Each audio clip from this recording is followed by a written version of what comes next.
আচ্ছা, আজকে আমরা পড়বো হাইগেনসের নীতি থেকে। গত ক্লাস থেকে কন্টিনিউ করতেছি।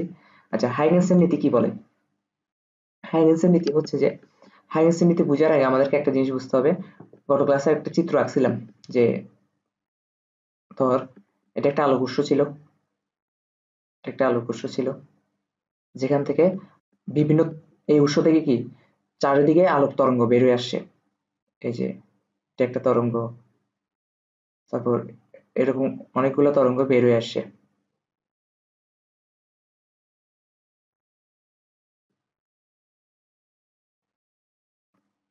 একটা আলোক উৎস থেকে অনেকগুলো আলোক তরঙ্গ বের হয়ে আসছে। ওকে, এখানে তো এতগুলো আঁকা সম্ভব না, তাই আমরা কয়েকটা আলোক তরঙ্গ আঁকলেই হবে। কয়েকটা আলোক তরঙ্গ আঁকলে হবে। আমি কয়েকটা আলোক তরঙ্গ দেখালাম একে। আচ্ছা, তারপর কি ছিল? আমরা যদি আলোক তরঙ্গটা মানে আলোক উৎসটা খুব কাছাকাছি থাকি, তাহলে আমরা গোলীয় তরঙ্গ মুখ দেখতে পারবো। কেমন তরঙ্গ মুখ দেখতে পারবো? এটা গত ক্লাসে পরে গোলীয় তরঙ্গ। গোলীয় তরঙ্গ মানে কি? ধর 1 সেকেন্ড পর এই তরঙ্গটা যে দূরত্ব অতিক্রম করছে, কারণ সবগুলো তরঙ্গই তো সি বেগে যাচ্ছে, এটা গত ক্লাসে বুঝাই দিছি আমি। ধর 1 সেকেন্ড পর এই তরঙ্গটা একটু আসছে, তাহলে 1 সেকেন্ড পর এই তরঙ্গটা একটুকুই আসবে, এই তরঙ্গটা একটুকুই আসবে, এই তরঙ্গটা একটুকুই আসবে, ঠিক সেম দূরত্বটাই অতিক্রম করবে। যদি আমার আঁকা সবগুলো সমান হয়নি, কিন্তু সবগুলো সেম দূরত্বই অতিক্রম করবে। ঠিক আছে? ওকে, তাহলে এখন কি করছে? এখন হচ্ছে আমরা এগুলো এক করে দিচ্ছি। যদি আমরা এক করে দিই, মানে সঞ্চার পথটা যদি দেখি, এই যে কণাগুলোর সঞ্চার পথ যদি দেখি,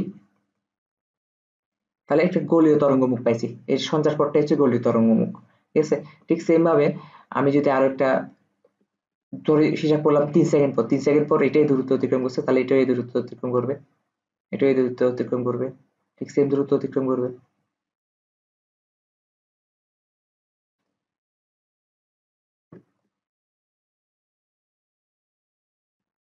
সেম দূরত্ব অতিক্রম করলে এখন এদের সঞ্চার পথটা যদি দেখি, এটা আরেকটা গলিত তরঙ্গ মুখ পাবো।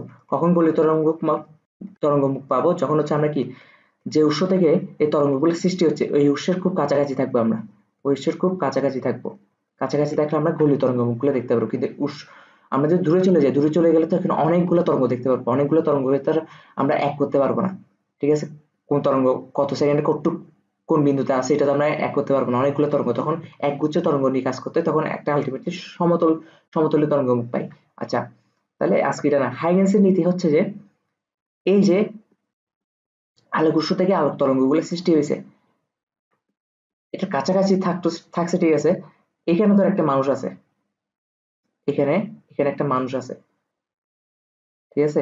এখানে একটা মানুষ আছে, ও দেখবে কি হচ্ছে, এখানে দেখবে ও কি দেখতেছে, এখানে কি হচ্ছে দেখতেছে, ঠিক আছে? মানুষটা ওই পাশেই গেছে। আমি যদি একটু সুন্দর করে রাখি,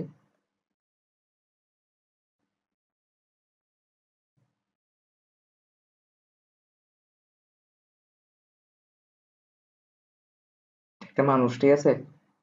এটা একটা মানুষ, ওকে। এই মানুষটা এই মানুষটা যা দেখবে, এখান থেকে যা দেখবে, এটা হচ্ছে হাইগেন্সের নীতি। প্রথমত এই মানুষটা কি দেখবে? এই যে তরঙ্গ মুখগুলা, এই যে এগুলো হচ্ছে কি তরঙ্গ মুখ না? এই যে এটা একটা তরঙ্গ মুখ না, গলিত তরঙ্গ মুখ আর কি, তরঙ্গ মুখ। এই মানুষটা তরঙ্গ মুখটাকে কি দেখবে?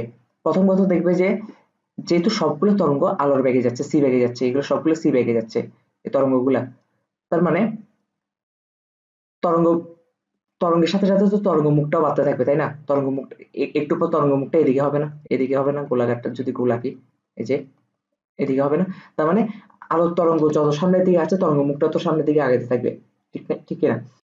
তো এই লোকটা দেখবে যে কি, প্রথম কথা দেখবে যে তরঙ্গ মুখের ব্যাগ, এই যে তরঙ্গ মুখটা এভাবে করে সামনের দিকে যাচ্ছে, এই ব্যাগটা কার সমান হবে? অবশ্যই আলোর তরঙ্গের সমান হবে। মানে যে তরঙ্গের কারণে এই তরঙ্গ মুখটা সৃষ্টি হচ্ছে, ওই তরঙ্গের ব্যাগ যেটা তরঙ্গ মুখের ব্যাগ তা হবে।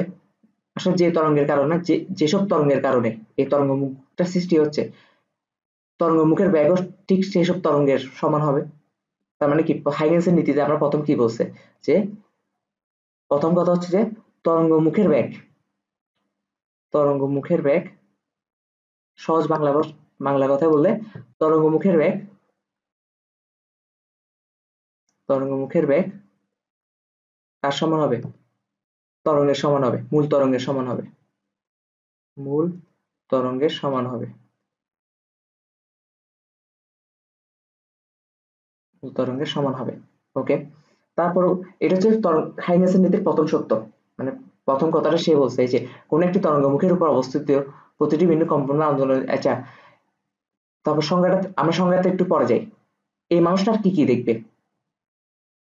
এই মানুষটা দেখবে না যে এই তরঙ্গমুখটা আমি যদি একটা পয়েন্ট আউট করে দিই, একটা যে কোনো একটা পয়েন্ট করে দিই, এই যে ধর এ তরঙ্গমুখটা, ঠিক আছে, এই যে গোলকীয় তরঙ্গমুখটা তো পুরাটা গোলকীয় তরঙ্গমুখ, এই তরঙ্গের মুখের উপর এটা একটা কণা না, এই যে পয়েন্ট রাখছিলাম এই কণাটা, এই মানুষটা কি দেখবে? এই মানুষটা দেখবে এই পয়েন্টটা সৃষ্টি হয়েছে এই পয়েন্টটার থেকে, ঠিক আছে।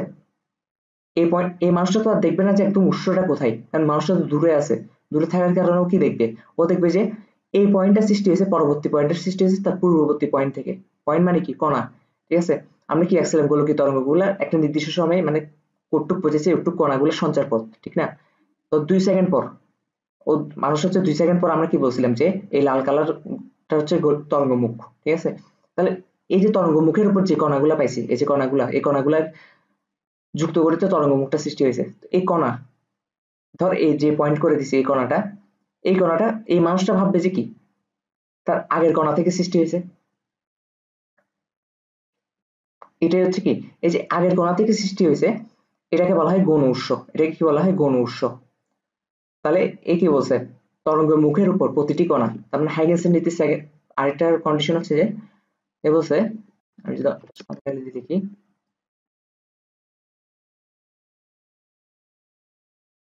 তরঙ্গ মুখের উপর প্রতিটি কণা, প্রতিটা কণা, প্রতিটা কণা গৌণ উৎস হিসেবে কাজ করে, ঠিক আছে, সমান গৌণ উৎস। এটা একদম সিম্পল। এই মানুষটা যখন এখানে দাঁড়াইছে এ তো দেখবে না যে এটা একদম কেন্দ্র থেকে, এই যে কেন্দ্র থেকে তরঙ্গগুলা সৃষ্টি হয়েছে। ও দেখবে কি এদিকে যে তরঙ্গমুখটা পাইছি, এই তরঙ্গমুখের যে এই কণাটা নিয়ে যদি বিবেচনা করে, এই কণাটা নিশ্চয়ই তার পূর্ববর্তী কোনো একটা কণা থেকে তৈরি হয়েছে। তো এই মানুষটা ভাববে যে কি এই যে সবুজ কালার যে কণাটা আছে এখান থেকে হচ্ছে যে লাল কালার কণাটা সৃষ্টি হয়েছে, ঠিক আছে। তার মানে কি, এই যে সেকেন্ড, এটাকে যদি সেকেন্ড কণা ধরি, এই সেকেন্ড কণাটার উৎস হিসেবে কাজ করছে কোনটা? ফার্স্ট, ফার্স্ট কণাটা না? এই ফার্স্ট কণাটা সেকেন্ড কণাটা উৎস হিসেবে কাজ করতেছে না এই মানুষটার হিসেবে? এটাই হচ্ছে কি তরঙ্গমুখের প্রতিটি কণা গৌণ উৎস। তাহলে এটাকে কেন গৌণ উৎস বলতেছি? কারণ প্রধান উৎস তো অ্যাকচুয়ালি একদম কেন্দ্রে যেটা আছে এটা, ঠিক আছে, প্রধান উৎস তো অ্যাকচুয়ালি কেন্দ্রে যেটা আছে এটা। তাহলে বাকি যে উৎসগুলো আমরা বিবেচনা করব, যে ধরে নিব এগুলোকে গৌণ উৎস হিসেবে ধরতে হবে। তাহলে মুখ্য বা প্রধান উৎস কোনটা? মুখ্য বা প্রধান উৎস হচ্ছে যে, মুখ্য বা প্রধান উৎস হচ্ছে আলোক উৎস। প্রধান উৎস হচ্ছে কি আলোক উৎস, ঠিক আছে। ওকে, এই যে আলোক উৎস যেটা কেন্দ্রে আছে। তাহলে এখন এখন আমরা সংজ্ঞাটাতে যাই। কোনো একটি তরঙ্গ মুখের উপর, এই যে আমরা লাল কালার একটা তরঙ্গ মুখ নিলাম, তরঙ্গ মুখের উপর অবস্থিত প্রতিটি বিন্দু, এই যে একটা বিন্দু নিলাম পয়েন্ট করে দিলাম লাল কালার দিয়ে, আর আমি যদি ইয়া দিতে, কোনো একটি তরঙ্গ মুখের উপর, এই যে এটা একটা তরঙ্গ মুখ, তরঙ্গ মুখের উপর প্রতিটি বিন্দু বা কি বলছে, প্রতিটি বিন্দু কম্পন বা আন্দোলনের এক একটি উৎস হিসেবে কাজ করে। এই যে এটার উপরে এটা একটা বিন্দু, যদি এটা নিয়ে হিসাব করি তাহলে এটার উৎস হিসেবে কাজ করছে কোনটা? এর আগেরটা, ঠিক আছে। এই যে এটা একটা তরঙ্গ মুখ, এই তরঙ্গ মুখের উপর অবস্থিত একটা বিন্দু আরেকটা বিন্দুর উৎস হিসেবে কাজ করতেছে, ঠিক আছে। তার মানে এটা বলছে উৎস হিসেবে বিবেচিত হয় ওই গৌণ উৎসগুলো থেকে। এই যে তার মানে এই উৎসগুলোকে আমরা কি বলবো? গৌণ উৎস। ওই গৌণ উৎসগুলো থেকে সৃষ্ট তরঙ্গমালা মূল তরঙ্গের সমান বেগে সামনের দিকে অগ্রসর হবে। এই যে প্রথম রুলসটা, তরঙ্গ মুখের বেগ মূল তরঙ্গের সমান, মানে এগুলো হচ্ছে মূল তরঙ্গ, এটার বেগ যদি সি হয় তার মানে এই তরঙ্গ মুখগুলো কি এটার সাথে সাথে তো আগাচ্ছে, ঠিক ঠিক কিনা? এটার সাথে সাথে আগালে তরঙ্গ মুখের বেগও এই মূল তরঙ্গগুলো সমান হবে, ঠিক আছে। তো ও বলতে চাচ্ছে, হাইগেন্স বলতে চাচ্ছে মোট কথা এই যে এই তরঙ্গমুখটা সৃষ্টি হয়েছে এর আগের তরঙ্গমুখ থেকে, তারপর এখানে আরেকটা তরঙ্গমুখ পাওয়া গেলে এটা সৃষ্টি হবে এই তরঙ্গমুখ থেকে, ঠিক আছে? তাহলে এখানে যে তরঙ্গমুখটা সৃষ্টি হবে, নতুন যে তরঙ্গমুখটা সৃষ্টি হবে, তরঙ্গমুখের প্রতিটা বিন্দু সৃষ্টি হবে তার পূর্ববর্তী তরঙ্গমুখের একটা বিন্দু থেকে, উৎস হিসেবে কাজ করতেছে, ঠিক আছে? অগ্রসর হয় যেন যে কোনো সময় ওইসব গৌণ তরঙ্গমালাকে স্পর্শ করে একটা তল অঙ্কন করলে ওই তলে ওই সময় তরঙ্গমুখের নতুন অবস্থান নির্দেশ করে, ঠিক আছে? তো এইটা হচ্ছে কথা। তাহলে কি পয়েন্ট গুলো কি কি ছিল একটু আমরা বলি, কি পয়েন্ট গুলা, কি পয়েন্ট কি পয়েন্ট ছিল, একটি তরঙ্গমুখের উপর অবস্থিত প্রতিটি কণা এক একটি গৌণ উৎস হিসেবে কাজ করে, একটি তরঙ্গমুখের উপর অবস্থিত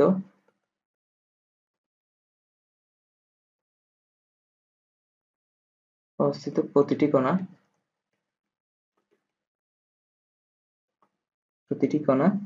এক একটি গৌণ উৎস হিসেবে কাজ করে, এক একটি গৌণ উৎস হিসেবে কাজ করে, এক একটি গৌণ উৎস হিসেবে কাজ করে, হিসেবে কাজ করে, ওকে? তারপর কি আরো কি পয়েন্ট কি কি ছিল, গৌণ উৎস হতে সৃষ্ট তরঙ্গমালা মূল তরঙ্গের সমান বেগে ব্যাক নিয়ে অগ্রসর হয়, তরঙ্গমালা মানে তরঙ্গমুখ, ঠিক আছে? গৌণ উৎস থেকে সৃষ্ট তরঙ্গমালা সৃষ্ট তরঙ্গমালা তরঙ্গমালা মূল তরঙ্গের সমান বেগ নিয়ে অগ্রসর হয়, মূল তরঙ্গের সমান বেগ নিয়ে অগ্রসর হয়, সমান বেগ নিয়ে অগ্রসর হয়,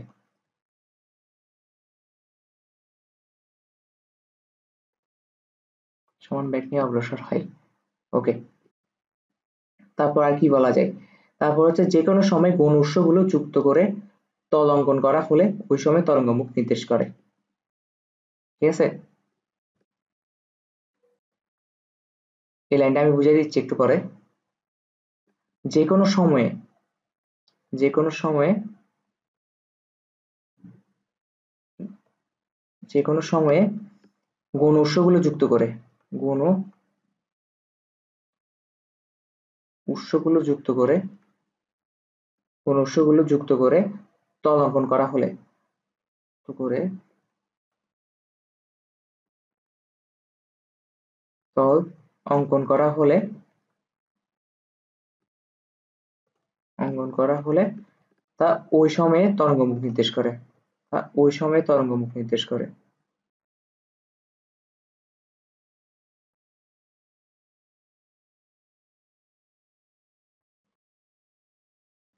তরঙ্গমুখ নির্দেশ করে, ওকে? এই যে লাস্ট কথাটা কি বলছে, প্রথম দুইটাতে আমরা বুঝছি যে একটি তরঙ্গের মুখের উপর অবস্থিত প্রতিটি কণা এক একটি গৌণ উৎস হিসেবে কাজ করে, মানে আমি যদি পয়েন্ট আউট করি, ধর এটা একটা তরঙ্গমুখ, এটা একটা তরঙ্গমুখ, ঠিক আছে? এটা পরবর্তী তরঙ্গমুখ, এটা পরবর্তী তরঙ্গমুখ, এই পরবর্তী তরঙ্গমুখটা সৃষ্টি হয়েছে কারণ এই বিন্দুটা, আমি যদি দেখাই ইয়াতে পয়েন্ট করে দেখাই দিই, এই বিন্দুটা এই বিন্দুটাকে সৃষ্টি করছে, এই বিন্দুটা এই বিন্দুটাকে সৃষ্টি করছে, এই বিন্দুটা এই বিন্দুটাকে সৃষ্টি করছে, তার মানে এখানে এই তরঙ্গমুখের উপর অবস্থিত প্রতিটি কণা এক একটা উৎস হিসেবে কাজ করতেছে, কার উৎস হিসেবে কাজ করতেছে, আরেকটা তরঙ্গমুখের উৎস হিসেবে কাজ করতেছে, ঠিক আছে? তো এটা হচ্ছে প্রথম হাইগেন্স এর কথা বলছে, এটা কে দেখবে, এটা এই মানুষটা দেখবে, যে এই মানুষটা তো আর একদম কেন্দ্রে কি আছে এটা দেখবে না, ঠিক আছে? এই মানুষটার পর্যবেক্ষণটা হচ্ছে হাইগেন্সের নীতি, ঠিক আছে? তাহলে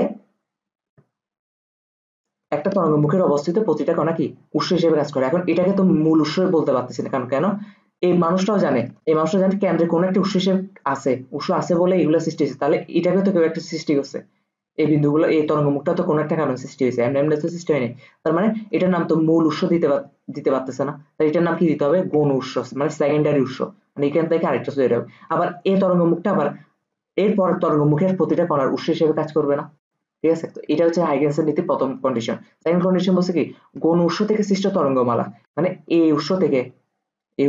গৌণ উৎস থেকে সৃষ্ট তরঙ্গমালা, এই তরঙ্গমালাটা তরঙ্গের সমান হবে, মূল তরঙ্গের সমান বেগ নিয়ে অগ্রসর হবে। মানে কি, মানে হচ্ছে মূল তরঙ্গটা তো সি বেগে যাচ্ছে, তো এই তরঙ্গ মুখগুলো কি সি বেগে বেগে আগাতে থাকবে। ঠিক আছে, এটা হচ্ছে সেকেন্ড কন্ডিশন বলছে হাইগেনসের নীতি। তো এটা তো স্বাভাবিক, কারণ আমরা তরঙ্গমুক্ত তরঙ্গমুখ অ্যাকচুয়ালি কি একটা সঞ্চার পথ না, মানে বিন্দুগুলো যোগ করে দিলে তো সঞ্চার পথ। তো আমরা যদি বলি 4 সেকেন্ড পর বিন্দু কি 4 সেকেন্ড পর ধর লাইটটা একটু আসছে, লাইটটা একটু আসার পর এখানে বিন্দু বিন্দু সবগুলো যোগ করবো না। তার মানে কি, এই যে তরঙ্গমুখটা পাইছি, তরঙ্গমুখের দূরত্ব আর এই যে এখানে আসছে, এটা দূরত্ব সমান থাকবে না। দূরত্ব সমান মানে কি, দুইটা বেগ তো সমান, আর বেগ তো সমান হবে কেন কেন কিন্তু সবগুলোই তো আলোর বেগ, আলোর বেগ তো সি 3 × 10⁻8 ms/, মানে এই তরঙ্গটা যে যে বেগে যাচ্ছে এই তরঙ্গটা ঠিক সেম বেগে যাচ্ছে। তো আমরা যদি 2 সেকেন্ড পর উৎস এটা হয়, মানে পয়েন্ট এটা হয় 2 সেকেন্ড পর, তাহলে 2 সেকেন্ড পর এটার পয়েন্ট এটা হবে, এটার পয়েন্ট এটা হবে, এটার পয়েন্ট এটা হবে, তো আলটিমেটলি যোগ করলে কি আমরা তরঙ্গ মুখ পাবো। কিন্তু কথা হচ্ছে কি, তার মানে কোন উৎস থেকে যে এই যে তরঙ্গমালাটা পাচ্ছি, এই তরঙ্গ মুখটা পাচ্ছি, এই মুখটার ব্যাগ কার সমান হবে, এই মুখটা তো কিছুক্ষণ পর এদিকে আসবে, কিছুক্ষণ পর এদিকে আসবে, ব্যাগটা কার সমান হবে, এই যে এই তরঙ্গগুলো সমান হবে, মূল তরঙ্গের সমান হবে। মূল উৎস থেকে যে তরঙ্গ সৃষ্টি হচ্ছে এই তরঙ্গগুলো সমান হবে। ঠিক আছে, কারণ মূল তরঙ্গ থেকে তরঙ্গ সৃষ্টি হচ্ছে বলে তো আমরা তরঙ্গ মুখটা পাচ্ছি।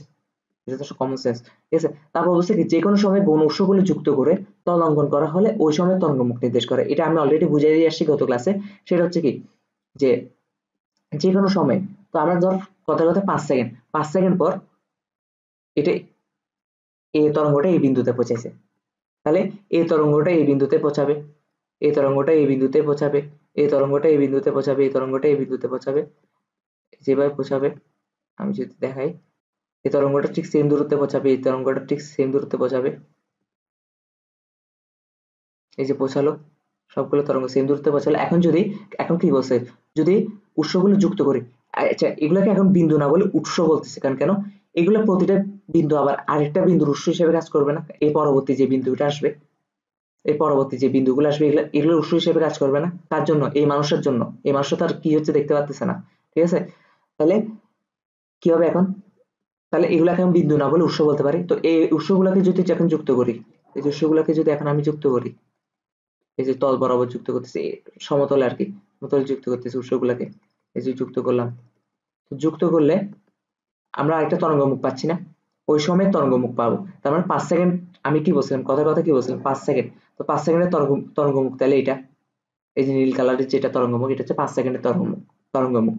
তো এটা হচ্ছে হাইগেনসের নীতি। তো হাইগেনসের নীতি তিনটা কথা বলছে, আমি আবার রিভিউ করে দিচ্ছি।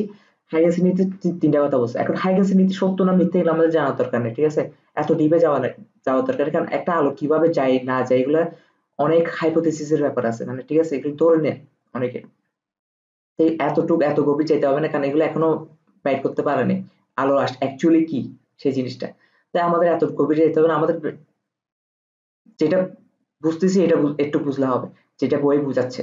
ঠিক আছে, তো এই মানুষটা যদি এখানে দাঁড়ায় থাকে, ওই মানুষটা প্রথমে কি দেখবে, যে আমি যদি পয়েন্ট আউট করে দিই, যে পয়েন্ট প্রথম দেখবে যে এই বিন্দুটা সৃষ্টি হয়েছে এই বিন্দু থেকে, ও তো লাগবে যে এই বিন্দুটা সৃষ্টি হয়েছে এই বিন্দু থেকে। তার মানে এটাকে কি বলবো, কোন উৎস বলবো। তার মানে প্রতিটা একটা তরঙ্গের মুখের উপর অবস্থিত প্রতিটা বিন্দুকে আমরা চাইলে কি বলতে পারি, কোন উৎস বলতে পারি। কারণ কেন, এই বিন্দুটা তো আবার এই বিন্দুটার উৎস হিসেবে কাজ করতে, যদিও এখানে আরো অনেক তরঙ্গ মুখ আছে, তরঙ্গ মুখ থাকবে না, আমি তো সবগুলো দেখাইতে পারবো না। ঠিক আছে, এই এই এই বিন্দুটা বা এই উৎসটা কার উৎস হিসেবে কাজ করতেছে, এই বিন্দুটার উৎস হিসেবে কাজ করতেছে। তাহলে এটা হচ্ছে 1 নাম্বার কথা। তারপর এই যে তরঙ্গ মুখগুলো আস্তে আস্তে সামনের দিকে অগ্রসর হচ্ছে, প্রথমে এদিকে ছিল, তারপর এদিকে সামনের দিকে অগ্রসর হচ্ছে, কারণ কেন, এই যে এগুলা তরঙ্গগুলো আগাচ্ছে তাই, তারপর এদিকে অগ্রসর হইলো। হ্যাঁ, তাহলে তরঙ্গগুলো আগাচ্ছে, তার সাথে সাথে তরঙ্গ মুখগুলো আগাচ্ছে, স্বাভাবিক। এই মানুষটা কি দেখবে, প্রথমে এটা দেখছে, তারপর এটা দেখবে, তারপর এটা দেখবে না, এই তরঙ্গ মুখটা দেখবে না। তাহলে এই তরঙ্গ মুখগুলো কার সাথে সাথে দেখতেছে, এই তরঙ্গগুলো আগাচ্ছে, এই তরঙ্গ মুখ সৃষ্টি হচ্ছে। তাহলে কি এই তরঙ্গ মুখের বেগ এই মূল তরঙ্গের বেগের সমান হবে না, এই মূল তরঙ্গগুলো যে বেগে আগাচ্ছে তরঙ্গ মুখগুলো তো ঠিক সেম বেগে আগাবে। তারপর কি বলছে, একটা নির্দিষ্ট সময় যদি আমরা, একটা নির্দিষ্ট সময় কি কোন উৎস গুলো যদি আমরা কি যুক্ত করে দিই, সংযুক্ত করে দিই, তাহলে একটা নতুন তরঙ্গমুখ পাবো, ওই সময় তরঙ্গমুখ পাবো। ধর 5 সেকেন্ডে 5 সেকেন্ড হচ্ছে যে গনুষ্য, এটা গনুষ্য মানে কি, 5 সেকেন্ডে ধর এই তরঙ্গটা একটু পৌঁছেছে, তার মানে এই তরঙ্গটা একটু পৌঁছাবে, কারণ সবগুলো দেখছি। তাহলে এদের গনুষ্য গুলো যদি এবার যোগ করে দিই, তাহলে তল বরাবর যুক্ত করি, তাহলে আমরা কি পাচ্ছি, আরেকটা তরঙ্গমুখ পাচ্ছি। এটা হচ্ছে হাইগেনসের নীতি, বুঝতে পারছি আশা করি। তারপর হচ্ছে যে আমরা যদি পরবর্তী পেজে যাই,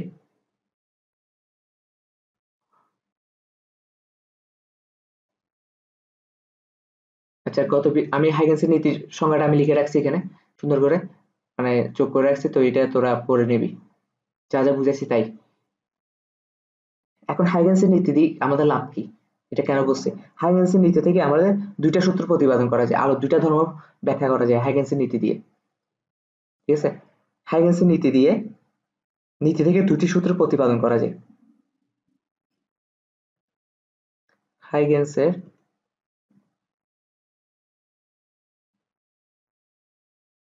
নীতি থেকে দুটি সূত্র প্রতিপাদন করা যায়।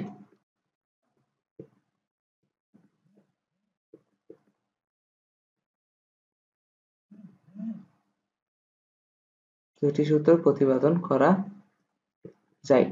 ঠিক আছে, কি কি? হাইগেন্সের নীতি থেকে হচ্ছে দুইটি সূত্র প্রতিপাদন করা যায়। এক হচ্ছে যে আলোর প্রতিফলনের সূত্র, আলোর প্রতিফলনের সূত্র,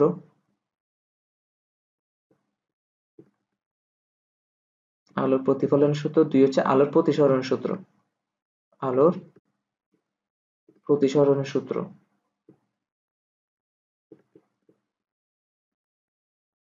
ঠিক আছে, এই যে আলোর প্রতিফলন সূত্র, আলোর প্রতিসরণ সূত্র, এগুলো হচ্ছে হাইগেন্সের নীতি দিয়ে আমরা চাইলে প্রতিপাদন করতে পারি, কিন্তু এগুলো আমাদের এইচএসসি তে লাগবে না যে কিভাবে হাইগেন্সের নীতি ইউজ করে এই দুইটা ব্যাখ্যা করা যায়, আলোর প্রতিফলন সূত্র, আলোর প্রতিসরণ সূত্র, এগুলো অনেক বড়। ঠিক আছে, তাহলে এইচএসসি তে আসবে না, অ্যাডমিশন আসবে না, তো এটা আমি তাই আপাতত স্কিপ করলাম, পুরাই মানে এত ব্রেনে প্রেশার দিয়ে লাভ নেই। তারপর হচ্ছে কি আমাদের কিছু জিনিস জানা লাগবে, সেটা হচ্ছে মুখ্য তরঙ্গ। মুখ্য তরঙ্গ, হাইগেন্সের নীতি থেকে আমরা মুখ্য তরঙ্গ কাকে বলছি? মুখ্য তরঙ্গ, মুখ্য তরঙ্গ। ওকে, মুখ্য তরঙ্গ কোনগুলা? মুখ্য তরঙ্গ হচ্ছে যে মূল উৎস থেকে যে তরঙ্গ সৃষ্টি হয়, যা থেকে পরবর্তীতে গৌণ তরঙ্গগুলো সৃষ্টি হয়, তাকে মূল তরঙ্গ বলে। ঠিক আছে, তাহলে মূল উৎস থেকে, ওই যে সূর্যের আলো যেটা মানে একদম কেঁদে যে আলোটা ছিল একটু আগে যে উদাহরণটা দিচ্ছি, মূল উৎস থেকে যে তরঙ্গ সৃষ্টি হয়, মূল উৎস হতে যে তরঙ্গ সৃষ্টি হয়, হতে যে তরঙ্গ সৃষ্টি হয়, যে তরঙ্গ সৃষ্টি হয়, থেকে যে তরঙ্গ সৃষ্টি হয়, এবং যা থেকে পরবর্তীতে গৌণ তরঙ্গগুলো সৃষ্টি হয়, যা থেকে পরবর্তীতে, এবং যা থেকে পরবর্তীতে গৌণ উৎসগুলো সৃষ্টি হয়, যা থেকে পরবর্তীতে পরবর্তীতে গৌণ তরঙ্গগুলো সৃষ্টি হয়, গৌণ তরঙ্গগুলো সৃষ্টি হয়, গৌণ তরঙ্গগুলো সৃষ্টি হয়, সৃষ্টি হয়, তাকে মুখ্য তরঙ্গ বলে, তাকে মুখ্য তরঙ্গ বলে। ওকে, তাহলে গৌণ তরঙ্গ কাকে বলবো? ঠিক সেম জিনিস, আমরা যদি এটা একটু কপি করে নিয়ে আসি,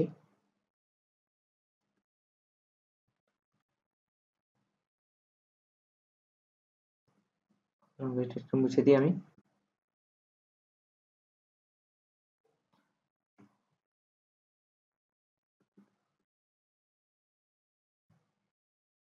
গৌণ তরঙ্গ, গৌণ তরঙ্গ হচ্ছে যে তরঙ্গমুখের উপর অবস্থিত প্রতিটি কণায় এক একটি গৌণ উৎস হিসেবে কাজ করে। একটু আগে বুঝে আসি পুরোটা।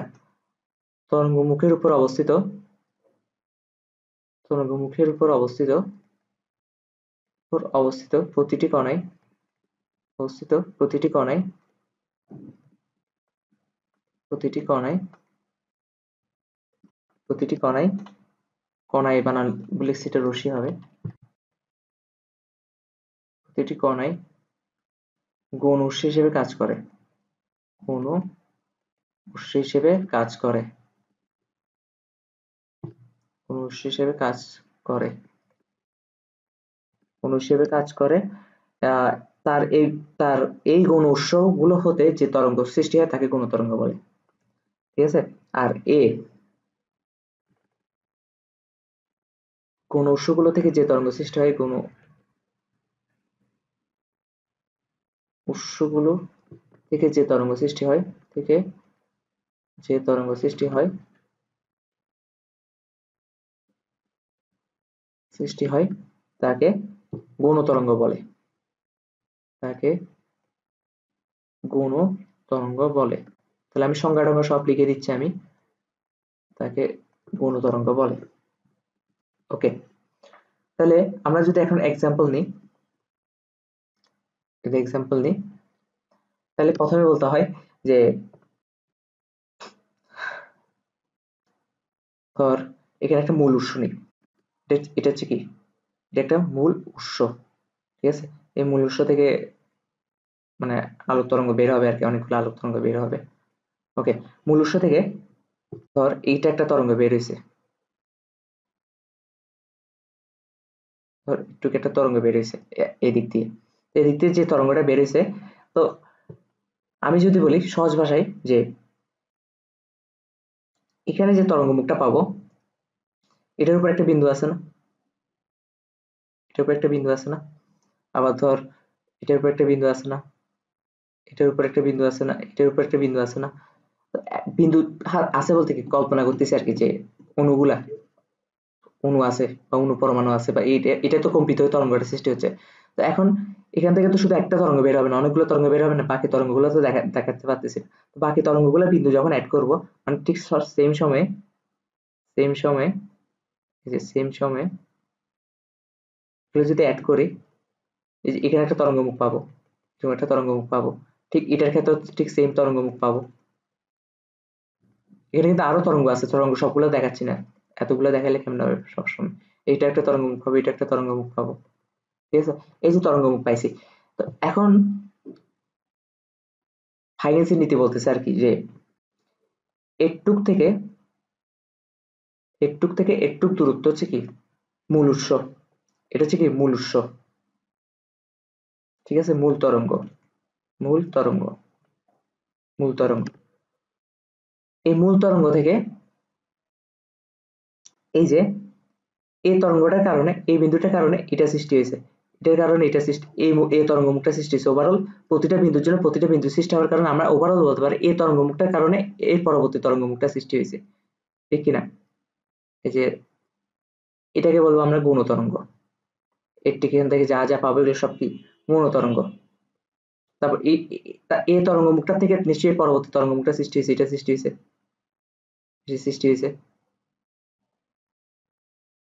এটা কার ক্ষেত্রে, এদিকে যদি একটা মানুষ দাঁড়ায় তার জন্য এটা, কারণ সে তো দেখবে যে এখান থেকে একটা সৃষ্টি হচ্ছে, একটা থেকে একটা তরঙ্গ মুখ সৃষ্টি হচ্ছে এরকম। তো এগুলো হচ্ছে কি গৌণ তরঙ্গ, এগুলো কি গৌণ তরঙ্গ, এগুলো হচ্ছে গৌণ তরঙ্গ, বুঝতে পারছি। অ্যাকচুয়ালি আলটিমেটলি কিন্তু সবথেকে মজার ব্যাপার হচ্ছে যে পুরাটা অ্যাকচুয়ালি মূল তরঙ্গই, ঠিক আছে, মূল তরঙ্গ। তা এটা হচ্ছে পার্সপেক্টিভ কার, এই মানুষটা এখানে দেখলে ও তো আর এটা দেখতে পারবে না, এখানে একটা যদি মানুষ দাঁড়ায় ও দেখবে যে এই তরঙ্গটা সৃষ্টি হয়েছে নিশ্চয়ই এইটার থেকে, তার মানে এটা যেহেতু এটার থেকে সৃষ্টি হয়েছে, তার মানে এটাও সৃষ্টি হয়েছে তার আগেরটার থেকে, তার মানে এটা সৃষ্টি হয়েছে তার আগেরটার থেকে, ঠিক আছে। তো এটাকে একটা নাম দিছে আর কি, যে এটার নাম দিছে, এগুলোর নাম দিছে গৌণ তরঙ্গ।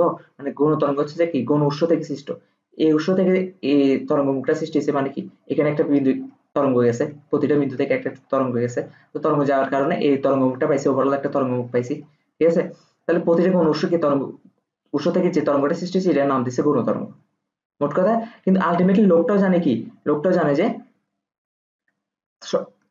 এটা যদি এটার থেকে সৃষ্টি হয়, এটা যদি এটার থেকে সৃষ্টি হয়, তার মানে এটা কোনোটা একটা মেইন উৎস থেকে সৃষ্টি হয়েছে। তো মেইন উৎস থেকে সৃষ্টি হলে মেইন উৎসটাকে এখন তো লোকটা দেখতেছে না, তো লোকটা না দেখলে লোকটা একটা নাম দিয়ে দিতে হবে। এখন জানে যে মেইন উৎস আছে, ঠিক আছে। তো মেইন উৎস নাম যদি থাকে, ও জানো এটার নাম কি, কখনো এগুলোর নাম কি কখনো মেইন উৎস দিতে পারবে না। তো এগুলোর নাম কি দিছে গৌণ উৎস, তো গৌণ উৎস থেকে যে তরঙ্গ সৃষ্টি হচ্ছে তাকে গৌণ তরঙ্গ বলে, ঠিক আছে। বুঝতে পারছি আশা করি। আচ্ছা, আমি আরো সহজভাবে বুঝাই দিই, ধর আমি আরো সহজভাবে বুঝাই দিচ্ছি, কারণ এটাতে একটু ক্লিয়ার থাকা ভালো। এটা ধর কি উৎস, এটা কি উৎস, এখান থেকে তো অনেকগুলো তরঙ্গ বের হচ্ছে, উৎস। তো এখান থেকে একটা তরঙ্গ যদি হিসাব করে একটা তরঙ্গ বের হলো, ঠিক আছে। এখানে একটা মানুষ দাঁড়ায় আছে, ধর আমি দাঁড়ায় আছি। তো যেহেতু এটা মূল উৎস থেকে তরঙ্গটা সৃষ্টি হয়েছে, তার মানে এটা অবশ্যই মূল তরঙ্গ, এটা অবশ্যই মূল তরঙ্গ, ঠিক আছে। এটা অবশ্যই কি মূল তরঙ্গ। কিন্তু এখন মূল তরঙ্গ এখানে যদি আমরা একটা তরঙ্গ মুখ আঁকি, যে কারণ এখানে তো অনেকগুলো তরঙ্গ বেরিয়েছে, সঞ্চার পথগুলো যদি এক করে দিই, মানে যুক্ত করে দিই, তাহলে এখানে একটা তরঙ্গ মুখ পাবো, তো এখন এই মানুষের ক্ষেত্রে কি মনে হবে, এখন তরঙ্গমুখ পাবো, ঠিক আছে, ধর এটা একটা গণ উৎস, এটা একটা গণ উৎস, গণ উৎসগুলাই তো আমরা সঞ্চারপথে গণ উৎসগুলাকে তো আমরা যোগ করছি ডট ডট দিয়ে, ঠিক আছে, এটা একটা গণ উৎস, তারপর এখানে একটা গণ উৎস, ঠিক আছে, এখানে একটা তোর গণ উৎস আছে, তো এখানে একটা গণ উৎস আছে, তো এই গণ উৎস থেকে এখানে একটা তরঙ্গ সৃষ্টি হবে, এখানে একটা তরঙ্গ সৃষ্টি হবে, তরঙ্গ সৃষ্টি গণ উৎস থেকে তরঙ্গ সৃষ্টি হবে বলতে কি বুঝাইছি আমি তোকে বুঝাচ্ছি। ওকে, অ্যাকচুয়ালি সবই মূল তরঙ্গ, সব তরঙ্গ এই যে এখান দিয়ে যে তরঙ্গগুলো গেছে এগুলো তো আলটিমেটলি এখান থেকে সৃষ্টি হয়েছে, ঠিক ঠিক কিনা, কিন্তু এই যে মানুষটা দাঁড়ায় আছে, এই যে আমি দাঁড়ায় আছি, আমি কি দেখবো, আমি দেখবো যে এখান থেকে যে তরঙ্গটা এটুক যে তরঙ্গ সৃষ্টি হয়েছে, এই তরঙ্গটা এই বিন্দু থেকে সৃষ্টি হয়েছে, ঠিক আছে, এই যে এতটুক পোর্শনের যে তরঙ্গটা সৃষ্টি হয়েছে, এতটুক পোর্শন আমি যদি বলি সহজ ভাষায়, এই এতটুক পোর্শন যে সৃষ্টি হয়েছে, এতটুক পোর্শন আমি কি দেখবো, আমি দেখবো যে এতটুক পোর্শন সৃষ্টি হয়েছে এই যে এই পয়েন্ট থেকে, এই দেখ এই যে দেখছো, এই পয়েন্ট থেকে সৃষ্টি হয়েছে, আমি তো এটা দেখবো না, আমি তো আলোকবর্ষ দেখবো না, কারণ আলোকবর্ষ অনেক দূরে আছে আমার থেকে, ঠিক আছে, তো আমার থেকে মনে হবে যে এই পয়েন্ট থেকে এটা সৃষ্টি হয়েছে, ঠিক আছে, কিন্তু অ্যাকচুয়ালি সবগুলোই মূল তরঙ্গ থেকে সৃষ্টি হয়েছে, মূল উৎস থেকে সৃষ্টি হয়েছে, কিন্তু আমার থেকে মনে হবে যে কি এটা এখান থেকে সৃষ্টি হয়েছে, তো এই পয়েন্ট থেকে সৃষ্টি হয়েছে এই তরঙ্গটা, আবার এখানে এখানে যদি কোনো তরঙ্গ থাকতো এটা সৃষ্টি হয়েছে এই পয়েন্ট থেকে, এই এই যে এগুলাকে বলছে গণ উৎস, ঠিক আছে, তার মানে এখন আমার জন্য গৌণ উৎস থেকে যে তরঙ্গটা সৃষ্টি হয়, এই যে এতটুকু পোর্শন যেটা আছে এটা হচ্ছে কি গৌণ তরঙ্গ, কারণ গৌণ উৎস থেকে সৃষ্টি হয়েছে তো গৌণ তরঙ্গ বলতে হবে, কিন্তু অ্যাকচুয়ালি মূল তরঙ্গতে মূল উৎস থেকে সৃষ্টি হয়েছে, কিন্তু আমার থেকে মনে হচ্ছে আর কি যে গৌণ তরঙ্গ। আশা করি গৌণ তরঙ্গ বুঝাইতে পারছি, তবে এতটুকু পোর্শনকে আমরা বলতে পারি আমার জন্য মূল তরঙ্গ, কারণ কেন এতটুকু পোর্শনে আমি তো গৌণ উৎস দেখতেছি না, ঠিক আছে, মূল তরঙ্গ, এতটুকু কোনো ইয়া নেই, সেই জন্য হচ্ছে কি মূল তরঙ্গ আমরা বলতে পারি, ঠিক আছে, এতটুকু পোর্শনে কোনো তরঙ্গ নেই, তো এতটুকু পোর্শন কি কার থেকে সৃষ্টি হয়েছে, ডাইরেক্ট এটার থেকে সৃষ্টি হয়েছে, তো আরেকটা মানুষ ধর এদিকে দাঁড়ায় আছে, ঠিক আছে, আরেকটা মানুষ ধর এদিকে দাঁড়ায় আছে, ও কি দেখবে, ও তো কাছাকাছি আছে, ও তো দেখবে যে একটুকে কোনো উৎস নেই, ঠিক আছে, একটু পর্যন্ত ওর তার কাছে একদম খালি চোখে দেখতে পাচ্ছে, তাহলে একটু পর্যন্ত তার জন্য এটা মূল তরঙ্গ, মানে এটা হচ্ছে পার্সপেক্টিভ, বুঝতে পারছি আশা করি। ওকে, তাহলে আমরা নেক্সট টপিকে যাই, তাহলে হাইগেনসের নীতি বুঝাইতে পারছি ফুল, আধা ঘন্টা সময় নিচ্ছি হাইগেনসের নীতি বুঝাইতে, কারণ এটা একটু প্যাচ লাগে সেই জন্য। তাহলে আমরা পরবর্তী পেজে যাই, তরঙ্গের উপরিপাতন, এখন আমরা কি বলবো, তরঙ্গের উপরিপাতন,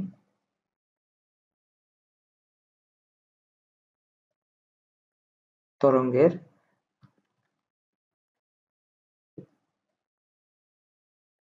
তরঙ্গের পরিপাতন,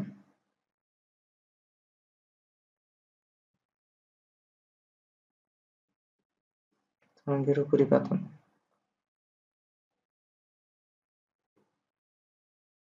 ওকে,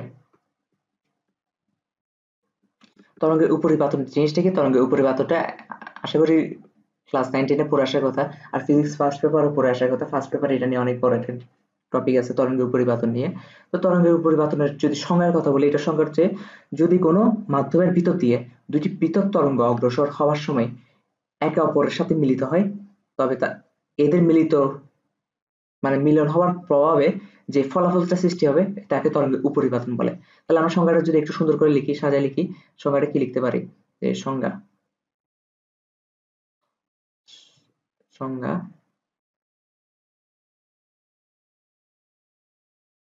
সংজ্ঞাটা কি লিখতে পারি, সংজ্ঞাটা আমরা লিখতে পারি না যে যদি কোনো মাধ্যমের ভিতর দিয়ে যদি কোনো মাধ্যমের ভিতর দিয়ে মাধ্যমের ভিতর দিয়ে যদি কোনো মাধ্যমের ভিতর দিয়ে দুটি পৃথক তরঙ্গ অগ্রসর হওয়ার সময় দুটি পৃথক তরঙ্গ, আমি বুঝাই দিব সবগুলাই, যুগে পৃথক তরঙ্গ অগ্রসর হওয়ার সময় অগ্রসর হওয়ার সময় হওয়ার সময় একে অপরের সাথে মিলিত হয়, যদি একে অপরের সাথে মিলিত হয় আর কি, একে অপরের সাথে মিলিত হয়, একে অপরের সাথে মিলিত হয়, একে অপরের সাথে মিলিত মিলিত হয়, তবে এদের মিলিত প্রভাবে তবে এদের মিলিত প্রভাবে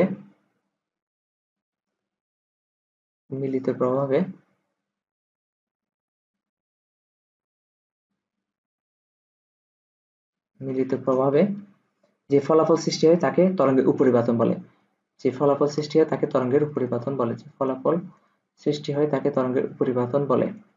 সৃষ্টি হয় তাকে তরঙ্গের উপরিপাতন বলে। তরঙ্গের উপরিপাতন বলে।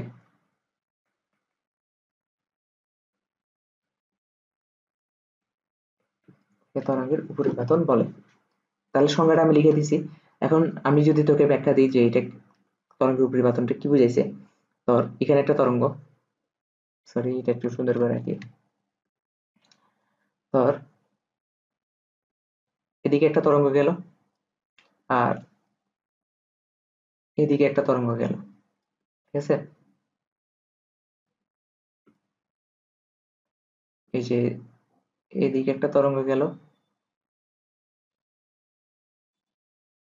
এদিক থেকে একটা তরঙ্গ আসলো, ঠিক আছে? এই যে এটা একটা তরঙ্গ, এটা একটা তরঙ্গ। আমি যদি নাম দিই, এটা হচ্ছে ধর এটার নাম দিলাম প্রথম তরঙ্গ। এটার নাম কি দিলাম? এটার নাম দিলাম প্রথম তরঙ্গ। এটার নাম দিলাম ধর দ্বিতীয় তরঙ্গ। দ্বিতীয় তরঙ্গ, ওকে? প্রথম তরঙ্গ, দ্বিতীয় তরঙ্গ। তাহলে এখন তরঙ্গের ধর এই দুইটা তরঙ্গ এখানে এসে এদিকে কোন একটা জায়গায় মিলিত হয়েছে, এই জায়গাটাতে মিলিত হয়েছে, এই জায়গাটাতে কি মিলিত হয়েছে, ওকে? এখন মিলিত হওয়ার পর কি কি ঘটতে পারে, ঠিক আছে? মিলিত হওয়ার পর কি কি ঘটতে পারে? প্রথম কথা হচ্ছে তরঙ্গের উপরিপাতন। কি কি কি ঘটতে পারে এটা একটু পরে আসি। তরঙ্গের উপরিপাতন দুই ভাবে ঘটতে পারে, ঠিক আছে? মানে তরঙ্গের উপরিপাতন দুই ভাবে ঘটতে পারে, কি হয় এটা একটু পরে দেখবো, ঠিক আছে? তরঙ্গের উপরিপাতন দুই ভাবে ঘটতে পারে। তরঙ্গের উপরিপাতন, আবার তরঙ্গ কি জানি আজকে, তরঙ্গের উপরিপাতন দুই ভাবে ঘটতে পারে।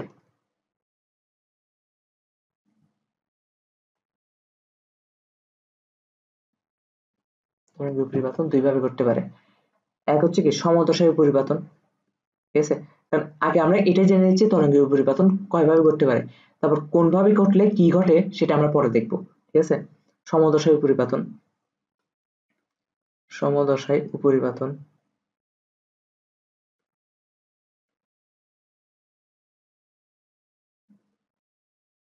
দুই হচ্ছে কি বিপরীত দশায় উপরিপাতন। বিপরীত দশায় উপরিপাতন,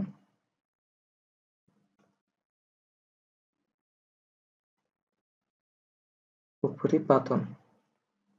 আরেকটা হচ্ছে যে কোনো দশায় উপরিপাতন, যে কোনো দশায় উপরিপাতন, যে কোনো দশায় উপরিপাতন, ওকে? তাহলে সমদশায় উপরিপাতন বলতে কি বোঝায়? ধর সমদশায় কি আমি বুঝাই আসছি। সমদশা মানে কি, দুইটা দশা পার্থক্য যদি যদি ধর প্রথম তরঙ্গ আর দ্বিতীয় তরঙ্গের দশা পার্থক্য যদি 2πn হয়, তাহলে আমরা বুঝবো কি এই তরঙ্গটা আর এই তরঙ্গটা সমদশায় আছে, ঠিক আছে? তাহলে ধর এই বিন্দুটা আর এই বিন্দুটা এসে এখানে মিলিত হয়েছে, এই জায়গাটাতে মিলিত হয়েছে। তো মিলিত হওয়ার সময় ধর এই বিন্দুটা ছিল, এই বিন্দুটার দশা ধর ছিল ইয়া ধর 0 ডিগ্রি, এই বিন্দুটার দশা ধর ছিল 360 ডিগ্রি। তাহলে এদের দশা পার্থক্য কত? দশা পার্থক্য 360 না? 360 না? তো 360 হলে আমরা কি বলতে পারি, এটা 2π মানে কি 360, তার মানে 2πn, n সমান 1 হলে হচ্ছে না, কথা সত্য কিনা? যদি আমি আরেকটু কঠিন করি, ধর এটা ধর 30 ডিগ্রি আর এটা ধর 360 না হয়ে 390 ডিগ্রি, ঠিক আছে? কত ডিগ্রি? 390 ডিগ্রি।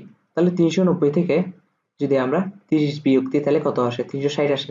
এখনো 360 আসছে, তার মানে এটা কি অবশ্যই সমদশায় আছে। এই তরঙ্গটা প্রথম তরঙ্গ আর দ্বিতীয় তরঙ্গ অবশ্যই কি সমদশায় আছে।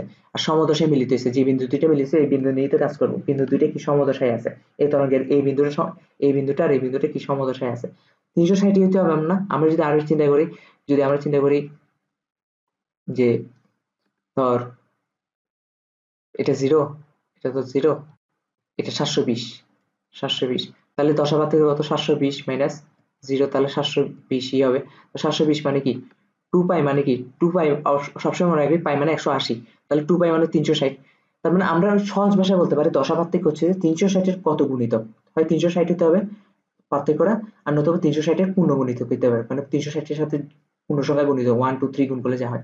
তাহলে 720 তার মানে কি 2 পাই ইন্টু 2, তার মানে এখনো দশাপার্থক্য 2 পাই n মেনে চলছে, আর 2 পাই ইন্টু 2 মানে কি 720, বুঝছে কিনা?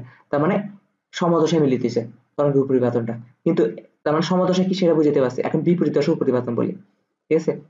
বিপরীত দশা উপরিপাতন হচ্ছে যে যদি দুইটা বিন্দুর দশা পার্থক্য, ধর এই বিন্দুটার আর এই বিন্দুটার প্রথম তরঙ্গের শেষ বিন্দুটা আর দ্বিতীয় তরঙ্গের শেষ বিন্দুটার যেখানে মিলিতেছে আর কি, সেখানে দশা পার্থক্য ধর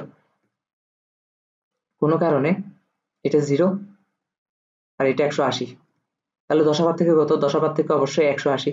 দশা পার্থক্য এই দুইটার কত? এই দুইটার দশা পার্থক্য যদি বলি, দশা পার্থক্য হচ্ছে 180, 180।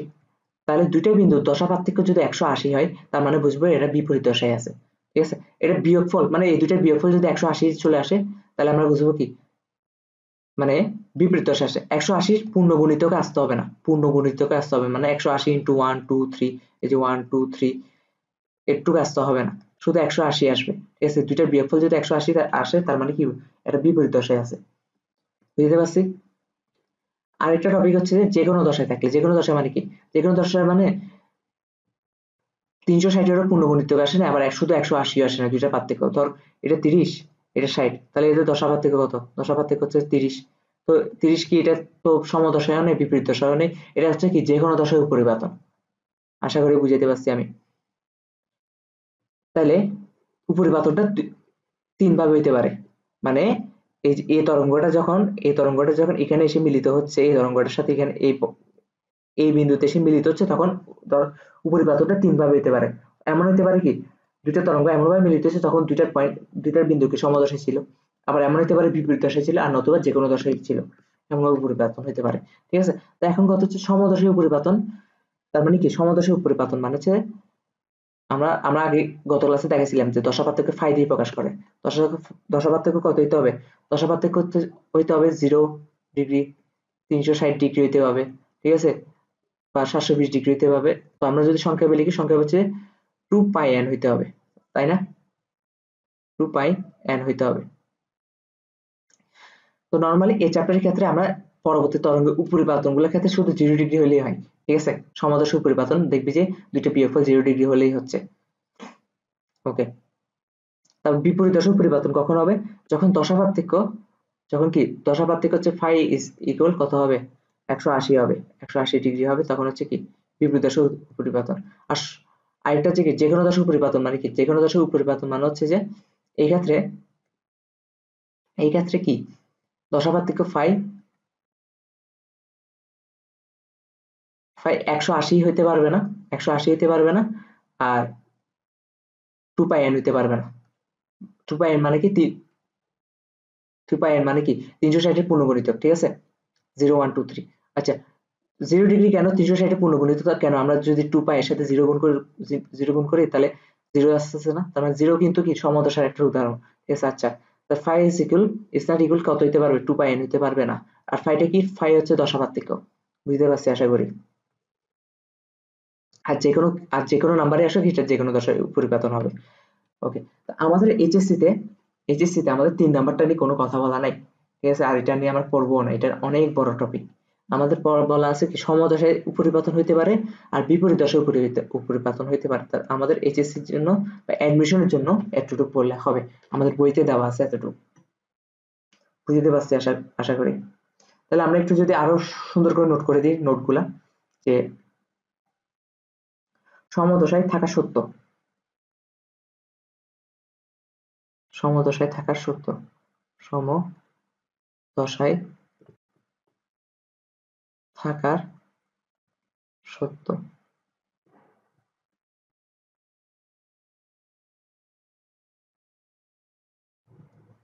ওকে, সমদশায় থাকা সত্য। তাহলে সমদশায় থাকা সত্যটা কি হতে পারে দেখি বলি।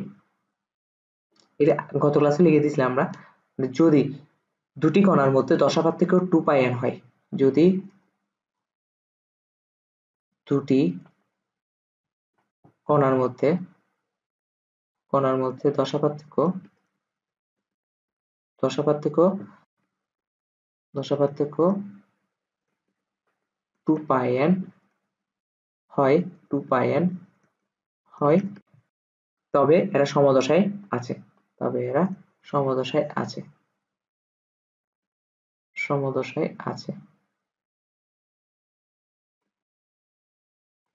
এটা গত ক্লাসেও আমি বলছি, লাস্ট ক্লাসে, আজকে আবার নোট করে দিলাম।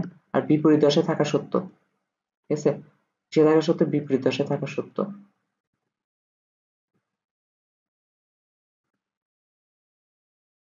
থাকার সত্য।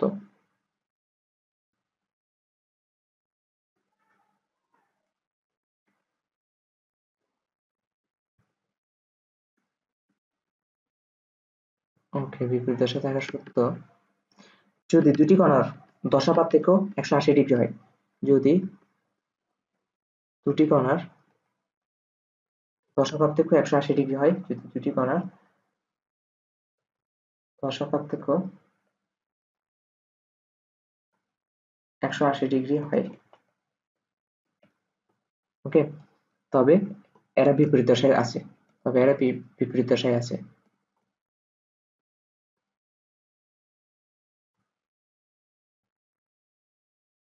বিপরীত দশায়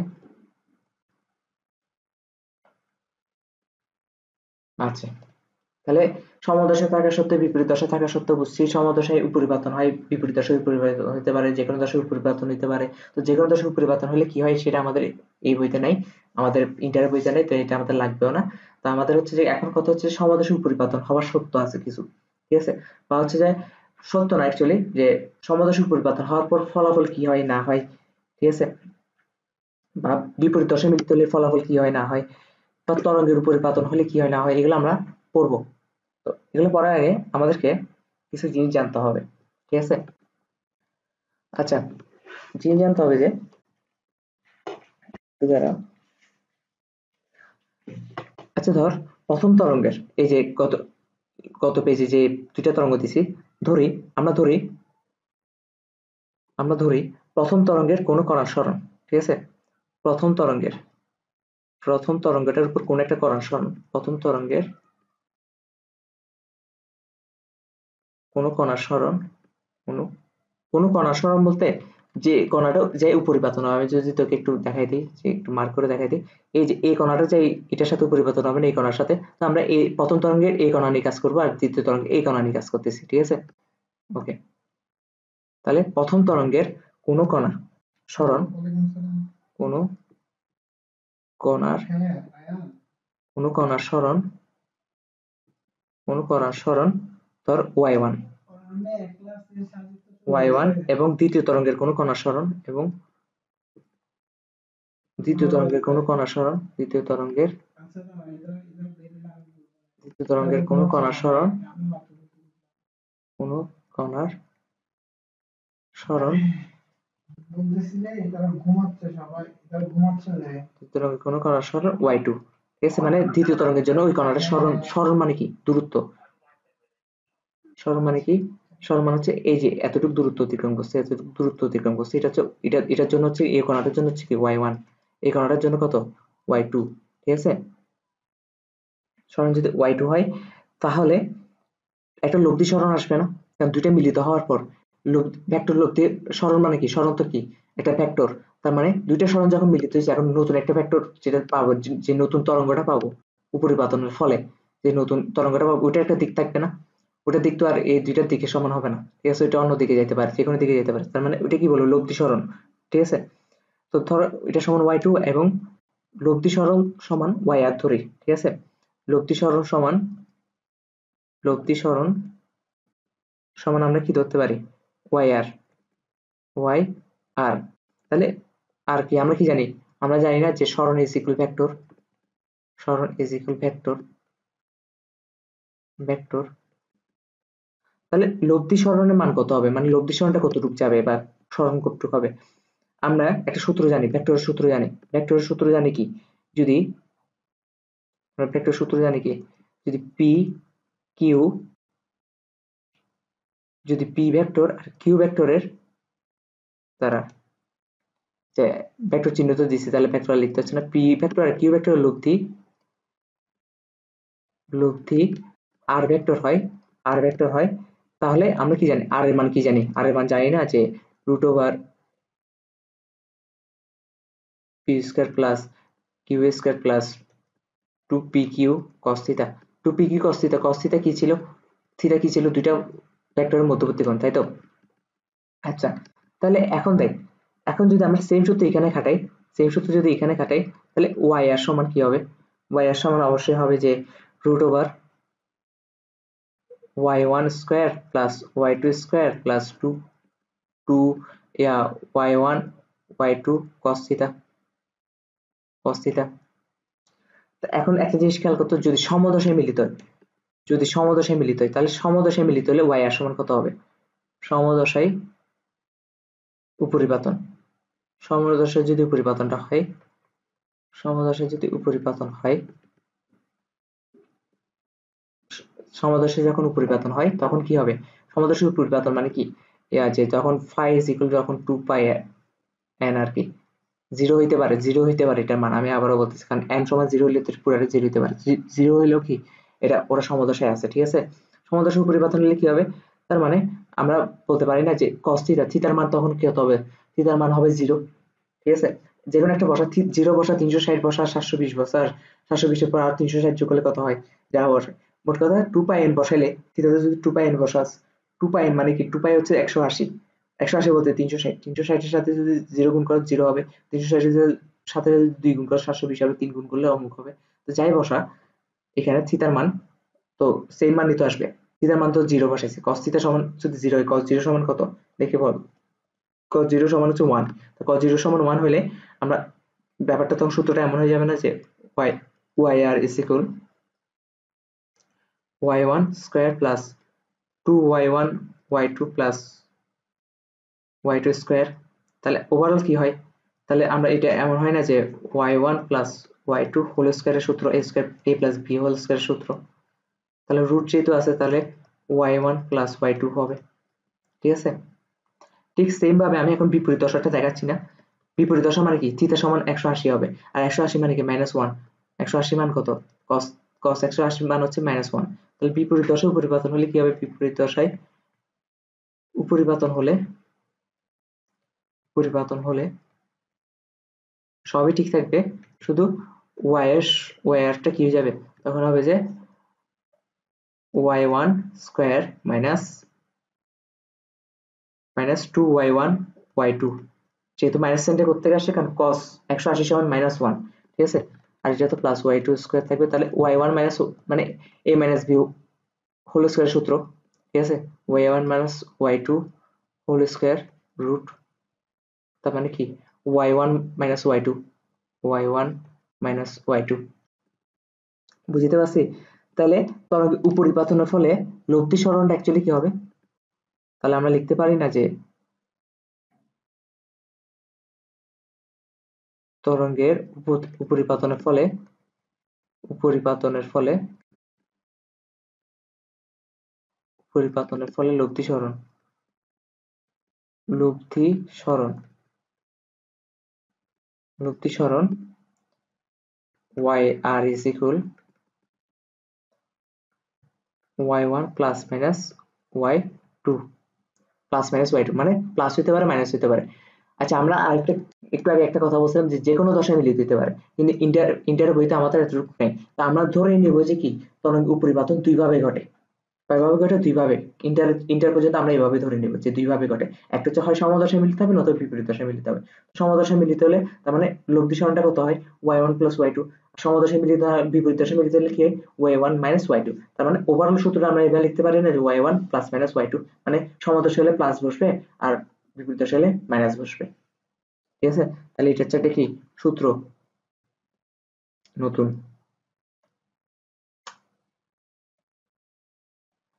একটা সূত্র, যে আবার গেল কেন,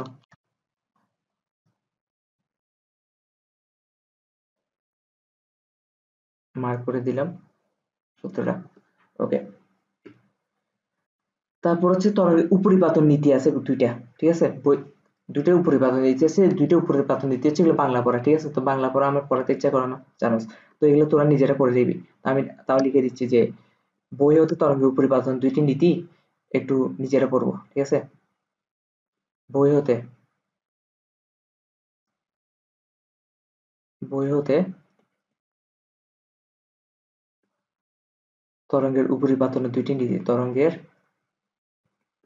উপরিপাতনের দুইটি নীতি, উপরিপাতনের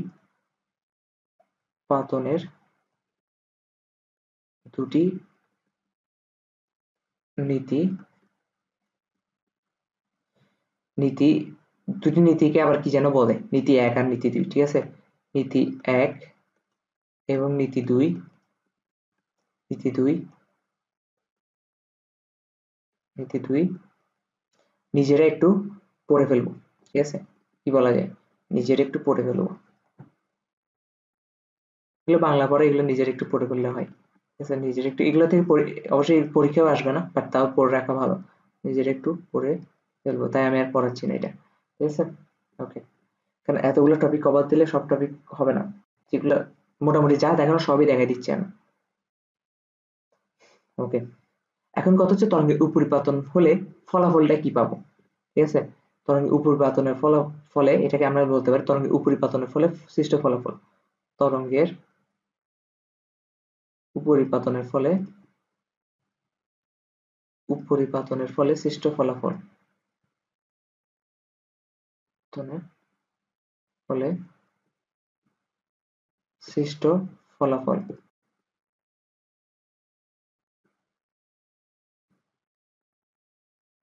ওকে, তরঙ্গের উপরিপাতনের ফলে সৃষ্ট ফলাফল।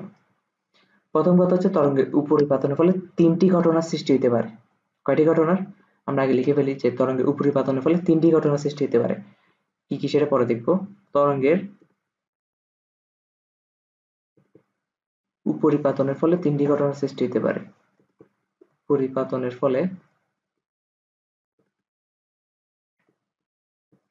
3টি ঘটনার সৃষ্টি হতে পারে। 3টি ঘটনা সৃষ্টি হতে পারে, ওকে। এক হচ্ছে যে ব্যতিচার, এই চ্যাপ্টারের মোস্ট ইম্পর্টেন্ট একটা পড়া, ব্যতিচার, ঠিক আছে।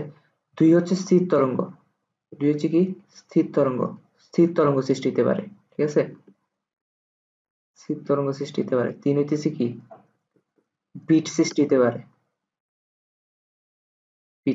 পারে, এখন প্রশ্ন হচ্ছে যে আমরা কি পড়বো। আচ্ছা, ব্যতিচারকে ইংলিশে ইন্টারফারেন্স বলে, ব্যতিচারকে ইংলিশে কি বলে, ইন্টারফারেন্স, ইংলিশ টার্মগুলো জানা দরকার। ইন্টারফারেন্স, ওকে। স্থির তরঙ্গকে ইংলিশে কি বলে, স্টেশনারি ওয়েভ, স্টেশনারি ওয়েভ, ওকে। তারপর বিটকে ইংলিশে বিটি বলে।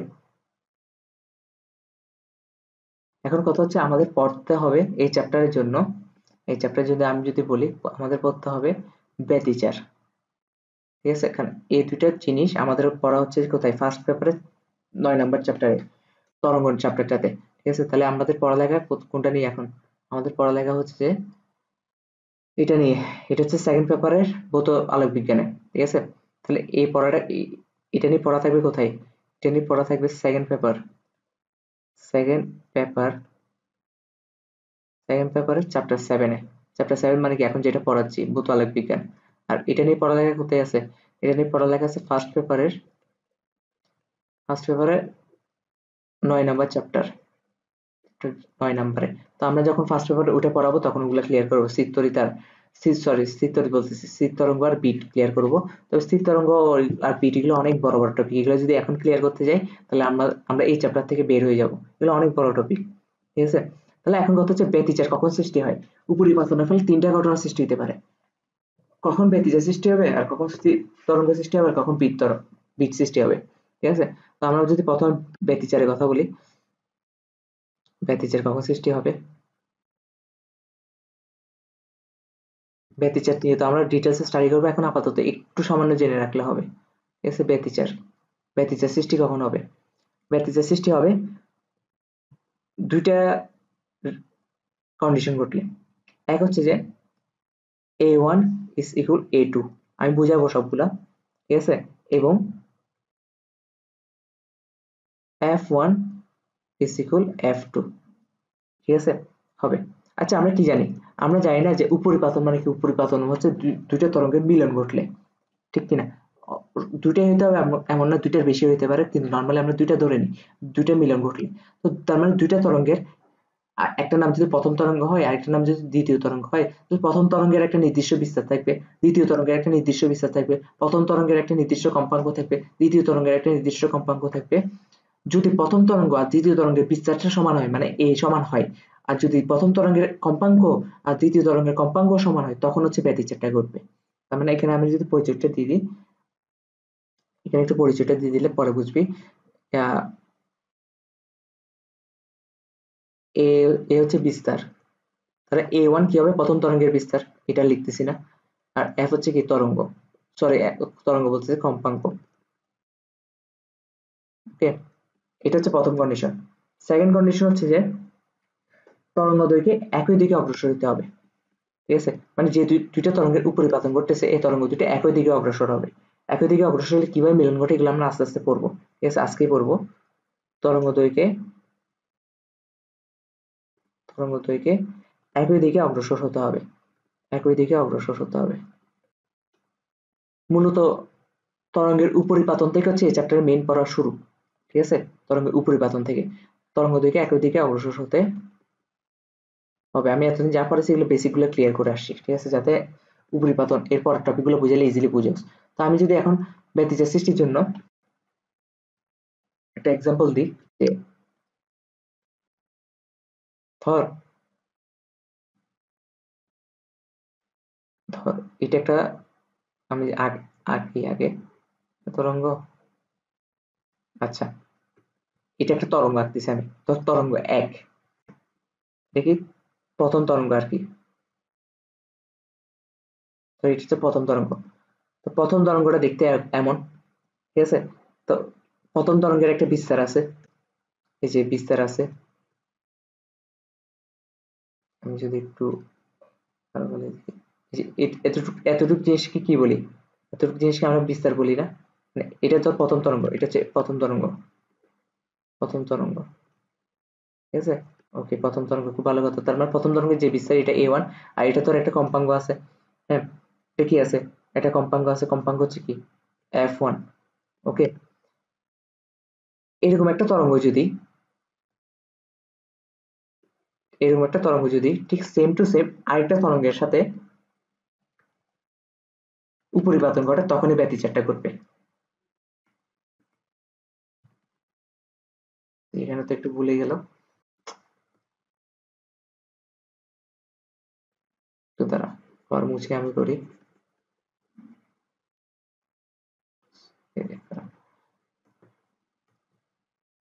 ওকে, প্রথম তরঙ্গটা তাহলে কেমন ছিল, এরকম ছিল, তাই তো। তারপর এখানে কি ছিল, এখানে হচ্ছে তরঙ্গ ছিল, যেটা একটা তরঙ্গ, ওকে। এটা যদি একটা তরঙ্গ হয়, তাহলে এটা বিস্তার কি হবে, এই যে এটা হচ্ছে বিস্তার, মানে সর্বোচ্চ বিন্দু যেটা, একটা তরঙ্গের সর্বোচ্চ বিন্দু, এটা কি বিস্তার। আর এটা যেহেতু প্রথম তরঙ্গে A1, মানে আর কম্পাঙ্ক হচ্ছে F1 হবে, এটা কি, এটা হচ্ছে যে প্রথম তরঙ্গ, ঠিক আছে। আমি যদি এখন কপি করে একটা তরঙ্গ, এখন সেম তরঙ্গই তো হবে, কারণ বিস্তার আর কম্পাঙ্ক সমান হলে তবে হচ্ছে কি ব্যতিচারটা ঘটে, দুইটা তরঙ্গ এরকম হইতে হবে। তার মানে ঠিক সেম টু সেম আরেকটা তরঙ্গ, এই যে আরেকটা তরঙ্গ, কিন্তু এই ক্ষেত্রে কি হবে, এই ক্ষেত্রে হচ্ছে আমরা A2 হবে, এটা কত হবে A2, এটা কত হবে A2, আর এটা কত হবে F2। কিন্তু এই ক্ষেত্রে A2 আর F2 কি সমান হবে, এটা হবে তৃতীয় তরঙ্গ। দুইটা, এটা ধর এদিকে অগ্রসর হচ্ছে, এটাও ঠিক সেম ভাবে এদিকে অগ্রসর হচ্ছে। তো এরকম সেম দিকে অগ্রসর, যাদের বিস্তার সমান আবার কম্পাঙ্ক সমান, এরকম দুটো তরঙ্গ যদি মিলিত হয় বা উপরিপাতন ঘটে, তখন হচ্ছে ব্যতিচার দেখা যাবে। ব্যতিচার কি জিনিস সেটা আমরা পরে দেখবো, ঠিক আছে? আগে কন্ডিশন গুলো দেখে নিই, ঠিক আছে? তো এই দুইটা তরঙ্গের তাহলে কি হয়েছে, এদের উপরিপাতনের ফলে, এই যে এদের উপরিপাতনের ফলে, এদের উপরিপাতনের ফলে ব্যতিচার সৃষ্টি হবে, ঠিক আছে? এদের উপরিপাতনের ফলে ব্যতিচার সৃষ্টি হবে,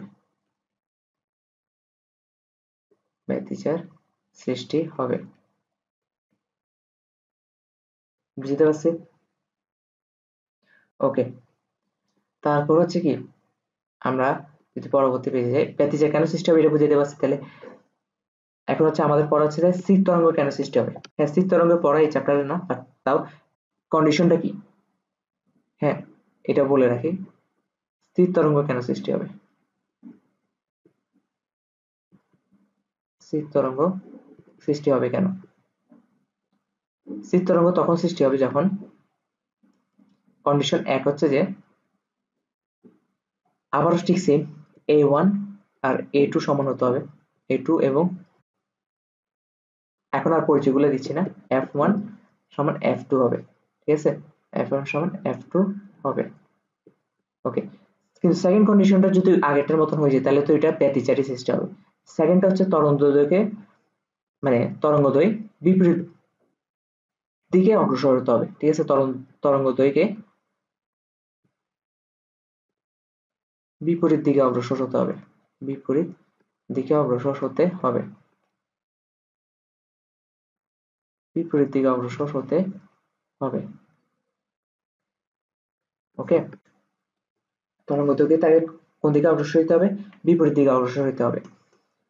তাহলে চিত্রটা কেমন হবে? চিত্রটা হচ্ছে যে, আমি যদি বলি, সুন্দর করে একটা চিত্র আঁকে দিই,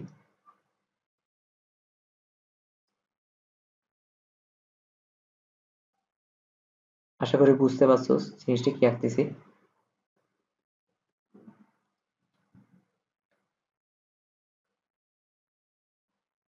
এটা একটা তরঙ্গ, এটা একটা তরঙ্গ, ধর এই তরঙ্গ গুলার, এটার তরঙ্গের বিস্তার তো সমান হয়নি, দেখতে সমান লাগতেছে না, বাট এটার বিস্তার কত ধরলাম, এ ধরলাম, ঠিক আছে? এটা a1, এটা ধর এটার বিস্তার ধর a2, a2 ধরলাম, বিস্তার a2, এগুলো পয়েন্ট গুলো কিন্তু সমান হবে, এই পয়েন্ট আর এই পয়েন্ট কিন্তু সমান হবে, ঠিক আছে?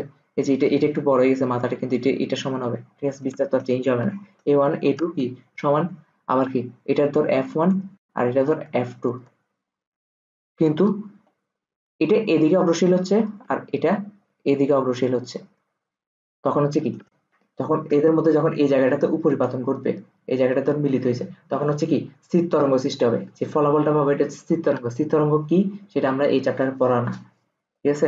তাই আমি এখানে পড়াচ্ছি না, এটা অনেক ডিটেলস এর পড়া, তো আমাদের এখন সময় নষ্ট করে লাভ নেই। তো আরেকটা হচ্ছে কি, বিট কখন সৃষ্টি হয়, ঠিক আছে? বিট কোন কোন কন্ডিশনে সৃষ্টি হবে, উপরিপাতন কোন কোন কন্ডিশনে হচ্ছে বিট, ঠিক আছে? ওকে, তাহলে বিট কখন সৃষ্টি হবে, বিট হচ্ছে প্রথম কন্ডিশন হচ্ছে যে, এক হচ্ছে কি a1 is equal a2, অথবা অথবা a1 আর a2 সমান হতে হবে না, বাট কাছাকাছি হলে হবে, এই যে কাছাকাছি হলো হবে, ঠিক আছে? এবং f1 আর f2 কখনো সমান হইতে পারবে না, সমান হইতে পারবে না, ঠিক আছে? আর যেহেতু সমান হইতে পারবে না, তার মানে দুইটার পার্থক্য থাকবে, f2 মাইনাস f1 থাকবে, অথবা f1 মাইনাস f2 থাকবে, যে কোনো একটা কম্পাঙ্ক তো বড় থাকবে। এদের কম্পাঙ্কের পার্থক্য ডেল f কখনো 10 এর থেকে 10 হার্জের বেশি হইতে পারবে না, ঠিক আছে? বা 10 হার্জের বেশি হলে 10 হার্জের সমান হতে পারে, কিন্তু 10 হার্জের থেকে বেশি হইতে পারবে না। সেকেন্ড কন্ডিশন কি, সেকেন্ড কন্ডিশন হচ্ছে যে তরঙ্গদৈর্ঘ্যে একই দিকে অগ্রসর হতে হবে, তরঙ্গদৈর্ঘ্যে একই দিকে অগ্রসর হতে হবে, একই দিকে অগ্রসর হতে হবে, অগ্রসর হতে হবে। তো বিটের চিত্রটা রাখতেছি না, সেম চিত্রই হবে, শুধু আমরা কি লিখে দিব, a1 a2 সমান না, বা সমান হইলেও হবে, আবার না একটু কাঁচা, একটু সামান্য ডিফারেন্স থাকলেও হবে, ঠিক আছে? এই চিহ্নটা একটু সুন্দর করে রাখি, এটা চিহ্নটা হবে একটা প্রাই, মানে A1, এই চিহ্নটা কি বলা হয়, পাই, মানে প্রাই। A1 আর A2 হচ্ছে প্রায় সমান হবে, আর F1 কখনো F2 সমান হতে পারবে না, F2 কখনো F1 সমান হতে পারবে না, আর দুইটার পার্থক্য সবসময়, মানে কম্পাঙ্কের পার্থক্য অবশ্যই 10 হার্জের কম বা সমান হতে হবে, আর তরঙ্গ দৈর্ঘ্য একই দিকে অবশ্যই হবে। ঠিক আছে, এটা চিত্র রাখতেছি না আমি। আচ্ছা, এটা চিত্র নালে আঁকি দিই, নালে সবগুলো চিত্র আঁকছি যেহেতু।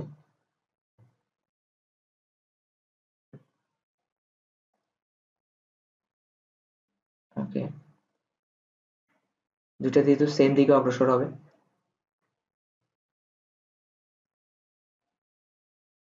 এটা একটা তরঙ্গ, আর এটা তরঙ্গ ধর, এটার কত, A1, ধর A1, আর এটার কম্পাঙ্ক হচ্ছে ধর F1, আর এটার কম্পাঙ্ক কি হবে, এটার কম্পাঙ্ক তো একটু বেশি হবে, কারণ কম্পাঙ্ক কখন সমান হতে হবে, কম্পাঙ্ক একটু বেশি, এই যে কম্পাঙ্ক বেশি, ঠিক আছে।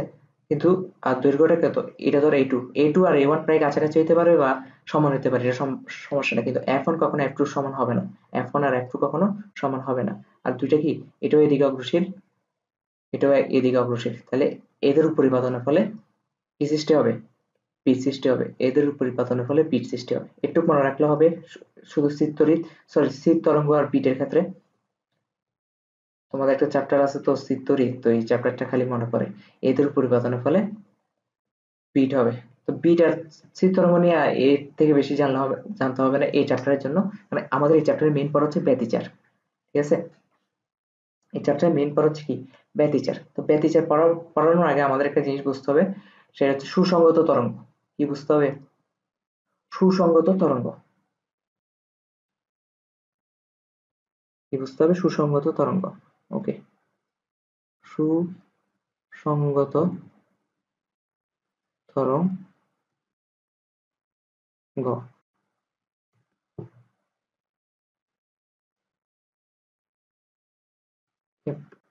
সুসংগত তরঙ্গ, সুসংগত তরঙ্গ জিনিসটা কি, সুসংগত তরঙ্গ জিনিসটা হচ্ছে যে, আমি একদম শর্টকাট একদম সহজে বুঝাই দিই। ধর, এটা একটা সুসংগত উৎস, সুসংগত কি উৎস, সুসংগত উৎস। আচ্ছা, আমরা টপিকের নাম একটু বলতেছি, সরি, এটার নাম সুসংগত তরঙ্গ হবে, টপিকের নাম হবে সুসংগত তরঙ্গ, সরি সুসংগত তরঙ্গ বলতেছি, টপিকের নাম হবে সুসংগত উৎস, সুসংগত উৎস, ঠিক আছে। সুসংগত উৎস হবে আমাদের টপিকের নাম। এটা ধর একটা সুসংগত উৎস, এটার নাম কি, এটার নাম হচ্ছে একটা সুসংগত উৎস, এই যে লিখে দিলাম সুসংগত একটা উৎস। এই উৎসের কাজ কি, এই উৎস কিভাবে তৈরি এটা আমাদের জানা লাগবে না, এটার মেকানিজমটা কি এটা আমাদের কখনোই জানা লাগবে না, এটা একটা সুসংগত উৎস ধর, একটা মেশিন ধর, ঠিক আছে, কথার কথা। এই সুসংগত উৎসটা কি করে, ধর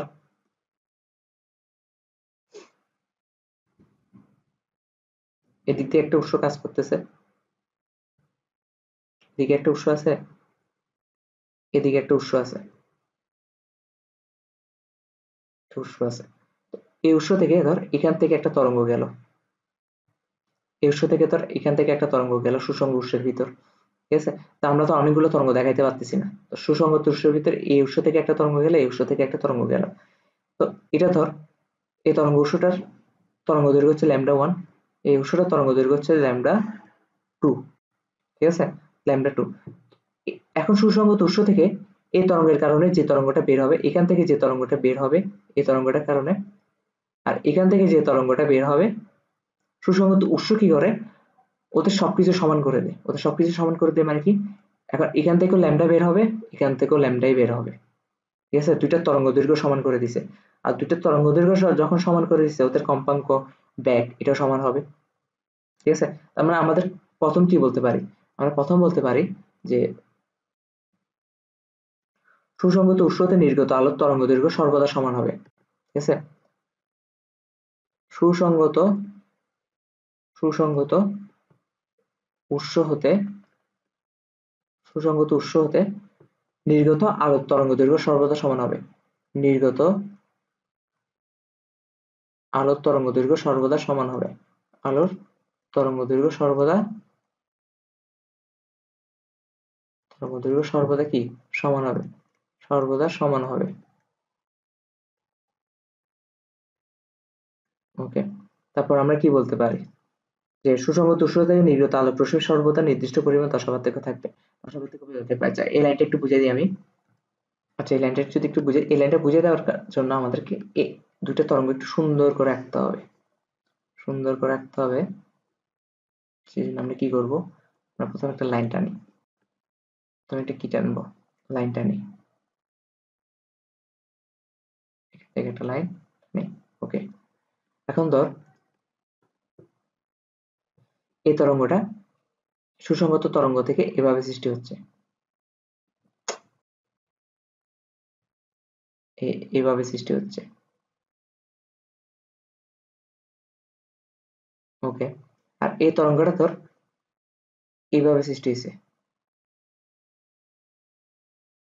ওকে, তার মানে এ তরঙ্গ আর এ তরঙ্গ বিপরীত দশায় আছে, দেখলেই বোঝা যায়। কিন্তু পয়েন্ট হচ্ছে যে ধর আমি এই বিন্দুটা নিয়ে কাজ করতেছি, এই যে এখানে একটা বিন্দু আছে এ, এই বিন্দুটা ধর এ, আর এই বিন্দুটা ধর বি, ঠিক আছে? তাহলে এ আর বি এর দশা পার্থক্য কত হবে? আমি যদি বলি এ এবং বি এর দশা পার্থক্য কত হবে? দশা পার্থক্য পাই হবে, কারণ বিপরীত দশা আছে, পাই মানে কি 180, 2 পাই মানে কি 360, পাই মানে 180, তার মানে বিপরীত দশা আছে। আমি যদি এ তরঙ্গের আরো একটা বিন্দু নিয়ে কাজ করি, ধর এই বিন্দুটা নিয়ে কাজ করতেছি, ঠিক সেম দূরত্বে আমি এ তরঙ্গটার আরেকটা বিন্দু নিয়ে কাজ করতেছি, যেটার নাম দিচ্ছি ডি। তো এখন যদি তোকে জিজ্ঞেস করি সি আর ডি এর মধ্যে দশা পার্থক্য কত, সি এবং ডি এর দশা পার্থক্য কত, ঠিক সেম পাই।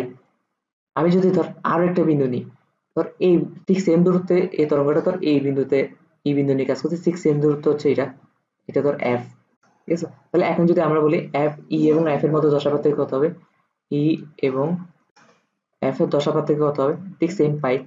তার মানে দশা পার্থক্যটা সবসময় সেম থাকবে, দুইটা সুসংগত উৎস থেকে যখন তরঙ্গ দুইটা বের হবে, ওদের দশা পার্থক্য যে কোনো বিন্দুতে সবসময় সমান থাকবে। হ্যাঁ, আর সেটা হচ্ছে হয় সমদশায় থাকবে নতুবা বিপরীত দশায় থাকবে, কারণ আমাদের ইন্টার বইতে কি আছে, হয় সমদশায় নতুবা বিপরীত দশায়, ঠিক আছে? হয় দুইটা তরঙ্গ দেখতে সেম হইতো মানে সমদশায়, আর নতুবা বিপরীত দশার মতন হইতো, ঠিক আছে? তো ব্যাপারটা এমন না, ব্যাপারটা মেইন পয়েন্ট হচ্ছে যে দুইটা তরঙ্গের মধ্যে সুসংগত তরঙ্গ দিয়ে যে দুইটা তরঙ্গ বের হবে, এই দুইটার দশা পার্থক্য সবসময় সর্বদা সমান থাকবে, ঠিক আছে? যেটা যে বিন্দু নিয়েই কাজ করি না কেন। তাহলে সুসংগত উৎস হতে নির্গত আলোক রশ্মির, সুসংগত উৎস হতে নির্গত আলোক রশ্মির, সুসংগত উৎস হতে নির্গত আলোক রশ্মির আলোক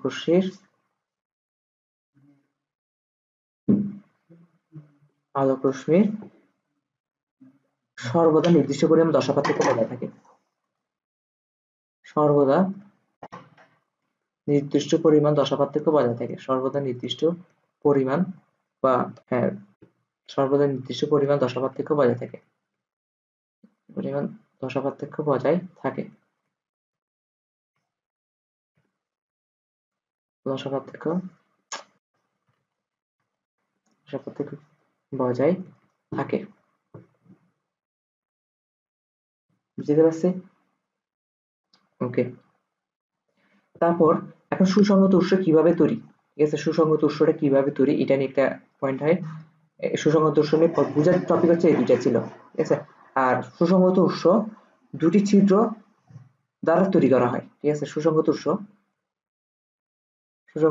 দুটি ছিদ্র দ্বারা তৈরি করা হয়, আমি দেখাবো।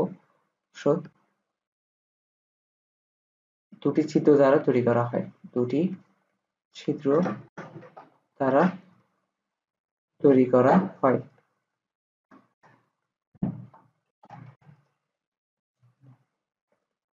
ওকে, সুসংগত উৎস তালিকা কয়টি ছিদ্র দ্বারা তৈরি করা, দুই ছিদ্র দ্বারা তৈরি করা হয়। তাহলে এতক্ষণ সুসংগত উৎস নিয়ে কিছু ডিটেলস আছে, তাহলে সুসংগত উৎসের একটা কি সংজ্ঞা তো থাকবে, ঠিক আছে? পরীক্ষায় আসতে পারে যে সুসংগত উৎসের সংজ্ঞা লেখো, ঠিক আছে? তাহলে সংজ্ঞাটা কি হবে একটু লিখে দিই। সংজ্ঞা সংজ্ঞা হচ্ছে যে ইহা হলো এমন উৎস যা হতে একই তরঙ্গদৈর্ঘ্যের আলোক রশ্মি নির্গত হয়। প্রথম কথা এটা লেখ, ইহা হলো এমন উৎস, ইহা হলো এমন উৎস, এমন উৎস, এমন উৎস যা হতে একই তরঙ্গদৈর্ঘ্যের আলোক রশ্মি উৎপন্ন হয়। একই তরঙ্গদৈর্ঘ্যের আলোক রশ্মি নির্গত হয়। আলো আলোক রশ্মি নির্গত আলোক রশ্মি কি হয়? নির্গত হয়। আলোক রশ্মি নির্গত হয়। ওকে, যাদের মধ্যে আরেকটা কন্ডিশন লিখতে হবে না, যাদের মধ্যে একটি নির্দিষ্ট দশা পার্থক্য সর্বদা বজায় থাকে, যাদের মধ্যে একটি নির্দিষ্ট দশা পার্থক্য সর্বদা বজায় থাকে, দশা পার্থক্য সর্বদা বজায় থাকে। আমি বলি এই চ্যাপ্টারের এই যা যা পড়াইছি এখন পর্যন্ত, এগুলো ইমাজিন করতে গেলে অনেক কঠিন লাগবে, ঠিক আছে, যে আসলে কিভাবে হচ্ছে না হচ্ছে। তো যতটুকু পড়াইছে ওটুকু বুঝলে হবে। এগুলো হায়ার লেভেল স্টাডি, যে আলো আসলে কেন এইভাবে তরঙ্গ আকারে যাচ্ছে, কিভাবে হয় না হয়, এগুলো এত ইমাজিন করতে হবে না, ঠিক আছে। আমি যা পড়াচ্ছি তা নির্দিষ্ট দশা পার্থক্য সর্বদা বজায় থাকে, ঠিক আছে। এবং এটি ছোট চির দ্বারা গঠিত। ছোট চির মানে ছিদ্র, ছোট চির দ্বারা গঠিত। বুঝাতে পারছি আশা করি। ছোট চির দ্বারা গঠিত বলতে এটা কি বুঝেছি আমি তোকে বলি। আর এখানে একটা উৎস আছে, এই যে উৎস আছে, খুব ভালো কথা, উৎস আছে। উৎস থেকে ছোট চির বলতে বুঝাচ্ছে এটা তো সুসংগত উৎস। সুসংগত উৎসটা দেখতে অনেকটা এমন হবে, এই যে চির, দেখছো? তাহলে চির গুলাকে কি বলবো? এগুলো আমার নাম আছে, এগুলাকে আমরা নর্মালি প্রথম চিরটাকে কি বলি? উপরের চিরটাকে বলি S1, দ্বিতীয় চিরটাকে বলি S2। চির মানে ছিদ্র। এখানে যদিও ছিদ্রটা অনেক বড় দেখাচ্ছে, কিন্তু বাস্তবে ছিদ্রটা অনেক ছোট, অনেক ছোট বলতে অনেক ছোট। তাহলে সুসংগত উৎস বলতে বুঝাতে পারছি তো। এটা চির দিলে কি হয়? এখান থেকে একটা তরঙ্গ গেল, এদিক থেকে একটা তরঙ্গ পাস হবে, আর এদিক থেকে একটা তরঙ্গ পাস হবে। একটা বলতেছি, এখানে অনেকগুলো তরঙ্গ পাস হবে, ঠিক আছে, অনেকগুলো তরঙ্গ। কারণ তরঙ্গ তো একসাথে অনেকগুলো থাকে, তো একটা ছোট ছিদ্রের মধ্য দিয়ে অনেকগুলো তরঙ্গ পাস হয়ে যেতে পারে, ঠিক আছে। ওকে, জাস্ট এটা এখন বোঝার সুবিধার্থে এইভাবে আছে। তাহলে এখন যেহেতু আমরা সুসংগত তরঙ্গ পড়ে গেছি, এখন হচ্ছে আমরা ব্যতিচার সম্পর্কে পড়বো।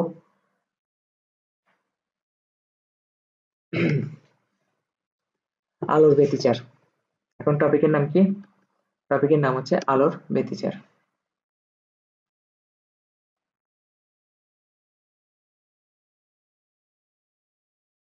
আলোর ব্যতিচার, ঠিক আছে। আলোর ব্যতিচার, আলোর ব্যতিচার হলে আমাদেরকে একটা চিত্র লাগবে। চিত্রটা আমি নিয়ে আসি, তার একটু ওয়েট। আচ্ছা, চিত্রটা আমি নিয়ে আসছি, দেখছো তোরা? ওকে, চিত্রটা একটু পরে ব্যাখ্যা করতেছি। প্রথমত হচ্ছে আলোর ব্যতিচার। এই ধর্মটা আলোর, এই ধর্মটা কে কে আবিষ্কার করছে? এটা হচ্ছে বিজ্ঞানী টমাস ইয়ং। কে আবিষ্কার করছে? এটা আবিষ্কার করছে বিজ্ঞানী টমাস ইয়ং। বিজ্ঞানী টমাস ইয়ং, টমাস ইয়ং কত সালে আবিষ্কার করছে এটা? বিজ্ঞানী টমাস ইয়ং হচ্ছে 1801 সালে এই আলোর এই ধর্মটা আবিষ্কার করছে, ঠিক আছে। তাহলে ব্যতিচার কি? অবশ্যই উপরিপাতন একটা ধর্ম। উপরিপাতন হলে একটা ফল। তো উপরিপাতন কোন ফলটা? যখন দুইটা তরঙ্গের যে উপরিপাতন করছে, যে দুটো তরঙ্গের উপরিপাতন করছে, সেই দুইটা তরঙ্গের যদি বিস্তার সমান হয়, কম্পাঙ্ক সমান হয়, সেই দুইটা তরঙ্গ যদি একই দিকে অগ্রসর হয়। তাহলে আমরা আগে সংজ্ঞাটা পড়ে নিই, সংজ্ঞাটা পড়ে ফেলে এই ক্ষেত্রে একটু সুবিধা বেশি হয়। সংজ্ঞাটা পড়ার পর আমরা ব্যতিচার ধর্মটা জানবো, ঠিক আছে। সংজ্ঞাটা হচ্ছে দুটি সুসংগত উৎস হতে দুটি দুটি সুসংগত উৎস হতে সুসংগত উৎস হতে দুটি সুসংগত উৎস হতে মিশ্রিত দুটি সমান বিস্তার, মিশ্রিত দুটি সমান বিস্তারর সমান বিস্তার ও কম্পাঙ্কের আলোক তরঙ্গ ও কম্পাঙ্কের আলোক তরঙ্গ আলোক তরঙ্গ কোনো মাধ্যমের মধ্য দিয়ে কোনো মাধ্যমের মধ্য দিয়ে কোনো মাধ্যমের মধ্য দিয়ে কোনো মাধ্যমের মধ্য দিয়ে প্রবাহিত হয়ে উপরিপাতন ঘটালে প্রবাহিত হয়ে উপরিপাতন ঘটালে বা ঘটলে প্রবাহিত হয়ে উপরিপাতন ঘটলে উপরিপাতন ঘটলে উপরিপাতন ঘটলে কি হয়? উপরিপাতন ঘটলে কখনো কখনো কখনো আলো এবং কখনো অন্ধকার দেখা যায়, কখনো আলো এবং কখনো অন্ধকার দেখা যায়, কখনো আলো এবং কখনো অন্ধকার দেখা যায়, অন্ধকার দেখা যায় দেখা যায় আলোর এই ঘটনাকে ব্যতিচার বলে, আলোর এই ঘটনাকে ব্যতিচার বলে।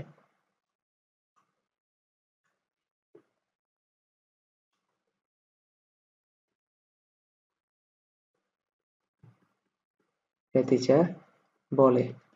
ওকে, তাহলে আলোর এই ঘটনাকে ব্যতিচার বলে। এখন যদি আমি একটু বুঝাই দিই,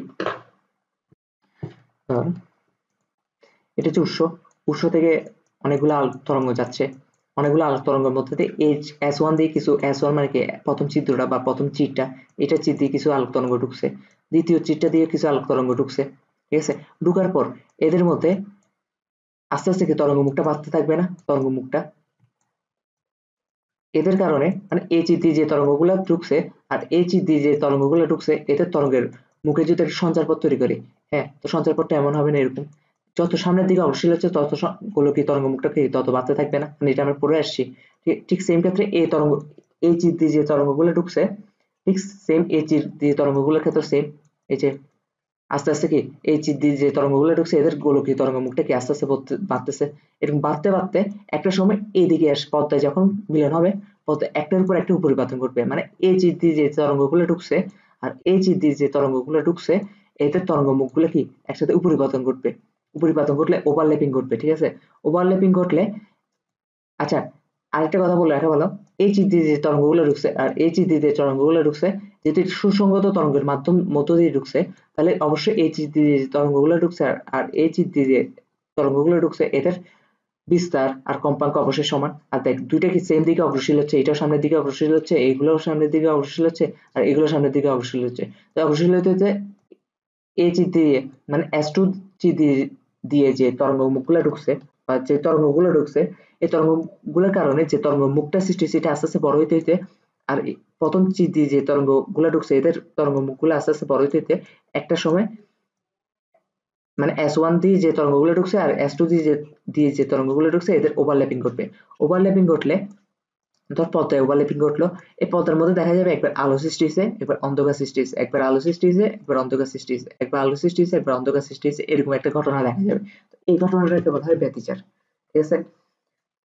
আমি আবারও বলতেছি যেহেতু সুসংগত মাধ্যম দিয়ে ঢুকছে তার মানে কি, সুসংগত উৎস দিয়ে ঢুকছে তার মানে কি, ঢুকার পর ওদের সবার তরঙ্গ দৈর্ঘ্য আর কি বলে বিস্তার আর কম্পাঙ্ক সমান হয়ে গেছে, যেহেতু কম্পাঙ্ক সমান হয়েছে তরঙ্গ দৈর্ঘ্য সমান, ঠিক আছে?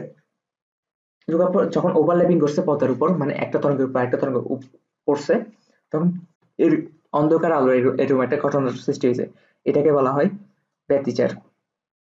তাহলে আমরা এখন একটু যদি পরিচয় জেনে নিই যে কোনটা কি, এটা অবশ্যই আলোক উৎস, এটা কি আলোক উৎস, আলোক উৎস, ওকে, আলোক উৎস। তারপর এটা কি, এটা অবশ্যই সুসংগত উৎস, সুসংগত উৎস, সুসংগত উৎস, ওকে, সুসংগত উৎস। তারপর হচ্ছে কি, এটা হচ্ছে S1, এটা S2, এটা তো বুঝতে পারছি আশা করি। তারপর হচ্ছে এটা কি, এটা হচ্ছে পদ্মা, দেখি কি পদ্মা, কারণ পদ্মা না রাখলে তো আমরা বুঝতামই না এই যে এই ঘটনা সৃষ্টি হয় পদ্মা। এখন আমাদের বইতে এই যে অন্ধকার অন্ধকার জায়গাটা সৃষ্টি হয়েছে না, এই যে একটু পর্যন্ত অন্ধকার, আমি যদি অন্য কালি দিয়ে লিখি তারা তাহলে ফুটবে ব্যাপারটা। আমি কি কালি দিয়ে লেখা যায়, লাল কালি দিয়ে লিখি, দেখ এই যে একটু অংশ কি অন্ধকার সৃষ্টি হয়েছে না, আবার এরপরে অংশ কি আলো সৃষ্টি হয়েছে না, এরপর অংশ আবার অন্ধকার সৃষ্টি হয়েছে। তো আমাদের বইতে অন্ধকার যে ডোরাটা সৃষ্টি হয়েছে, এ দেখ এটা অনেকটা ডোরা কাটার মতন, ডোরা কাটার মতো সৃষ্টি হয়েছে। তো অন্ধকার যে ডোরাটা সৃষ্টি হয় এটাকে আমরা বলি অবম, এটাকে কি বলি, অবম। আর আলো যে ডোরাটা সৃষ্টি হয় সেটা কি, চরম, এটাকে কি বলা হয়, চরম। ওকে, তাহলে আমরা যদি আরো একটা, এগুলোকে আবার ডোরা বলা হয়, ঠিক আছে, অবম চরম এগুলোকে কি বলা হয়, ডোরা বলা হয়, কারণ এগুলো দেখতে কেমন ডোরার মতো, ঠিক আছে। তো আমরা যদি একটু টু ডি চিত্র আঁকি, টু ডি চিত্র আঁকলে ব্যাপারটা কেমন দেখাবে একটু দেখি। আর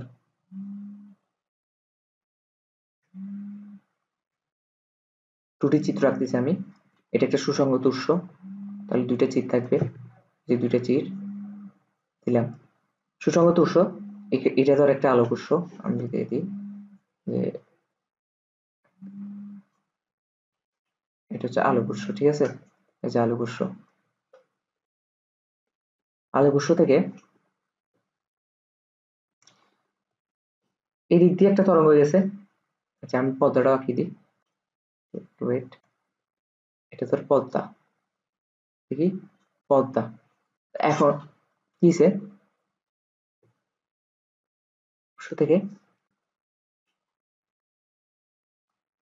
এই দিক দিয়ে একটা তরঙ্গ গেছে, ধর কথার কথা এই তরঙ্গটা ডাইরেক্ট এখানে এসে মিলিত হয়েছে, এই পয়েন্টে এসে মিলিত হয়েছে। যদিও এই ফাঁক দিয়ে অনেকগুলো তরঙ্গ গেছে, অনেকগুলো তরঙ্গ গেছে, আমরা যে কোনো একটা তরঙ্গ নিয়ে কাজ করতেছি, ঠিক আছে। তারপর এস, এটা এই ফাঁকটা কি বলে এস ওয়ান, এই ফাঁকটাকে কি বলে এস টু, মানে ফাঁক বলতে ছিদ্র, ঠিক আছে। এস টু দিয়ে তো অনেক তরঙ্গ গেছে, এদিকে এদিকে অনেক তরঙ্গ গেছে, তরঙ্গ যেতে যেতে এই পয়েন্টে তো একটা উপরিপাতন ঘটবে, ঠিক কিনা, কারণ আস্তে আস্তে কি জানি এদিক থেকে যে তরঙ্গগুলো গেছে এদের তরঙ্গ মুখগুলো যদি এক করি, এই যে ধর এদিক থেকে যে তরঙ্গগুলো গেছে, আমি ব্যাপারটা একদম ফিল করে দিচ্ছি, এই যে তরঙ্গগুলো গেছে এই তরঙ্গগুলো থেকে এদের এদের যদি তরঙ্গ মুখ আঁকি, এই যে তরঙ্গ মুখ আঁকি, এই যে তরঙ্গ মুখ, দ্বারা একটু বড় করে, এই যে তরঙ্গ মুখ, তরঙ্গ মুখ দেখতেছো, এই তরঙ্গ মুখটা আস্তে আস্তে বড় হচ্ছে না, এই তরঙ্গ মুখটা বড় হইতে হইতে বড় হইতে হইতে আস্তে আস্তে এদিক এদিক দিয়ে তো একটা পয়েন্টে মিলিত হবে, তাই না। তাহলে আমরা শুধু ওই পয়েন্টে নিয়ে কাজ করতেছি, ঠিক আছে, ওই ওই যে পয়েন্টে মিলিত হবে বা উপরিপাতন ঘটবে ওই পয়েন্টে যে তরঙ্গটা গেছে শুধু ওই তরঙ্গটা নিয়ে কাজ করতেছি আমরা, ঠিক আছে। ওকে, তাহলে ধর এদিক দিয়ে একটা তরঙ্গ গেল,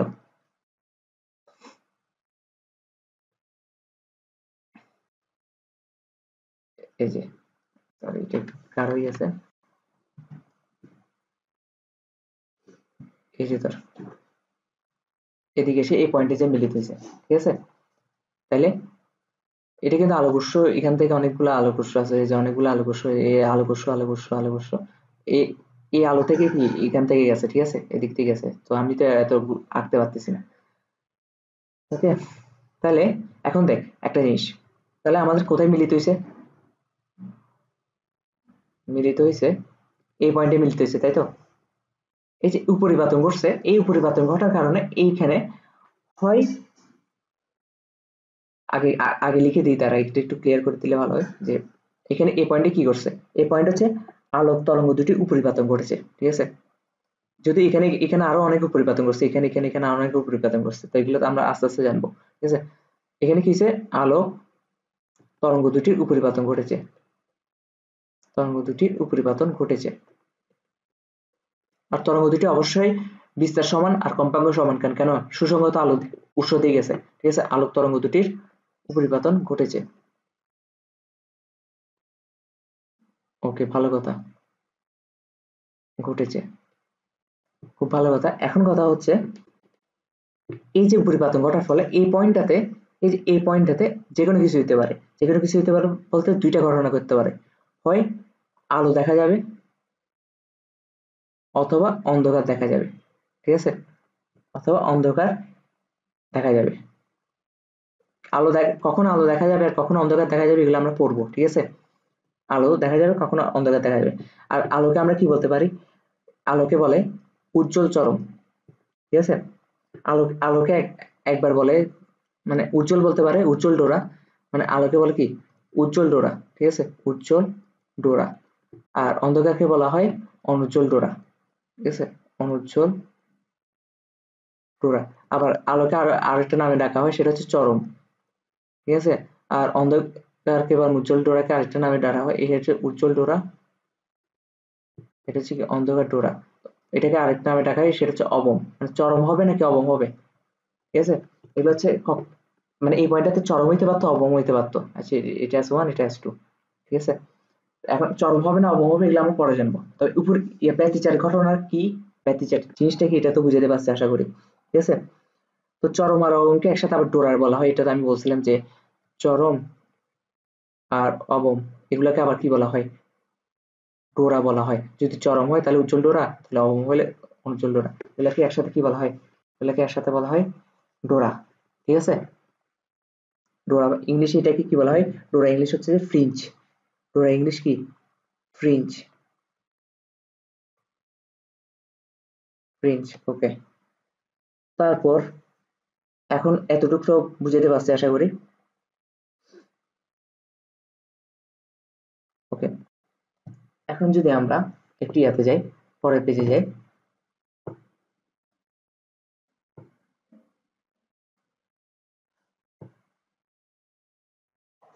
আচ্ছা, তারপর আমাদের পথ পার্থক্যর একটা টার্ম আছে। পথ পার্থক্য টার্মটা হচ্ছে কি আমাদের জানা লাগে, ব্যতিচারের বিভিন্ন ম্যাথ ট্যাথ করার ক্ষেত্রে পথ পার্থক্যের ইয়াটা লাগে। তো পথ পার্থক্য জিনিসটা কি, এটা একটু বুঝাই দিই। আমি যদি প্রিভিয়াস পেজ থেকে চিত্রটা কপি করতে পারি কিনা দেখি একটু।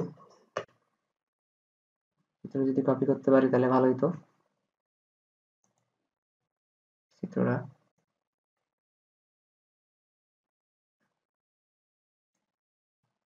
কপি করলাম, এখানে পেস্ট করে দিই। পেস্ট করে দিলাম, অপ্রয়োজনীয় জিনিসগুলো একটু মুছে দিই আমি, তাহলে হচ্ছে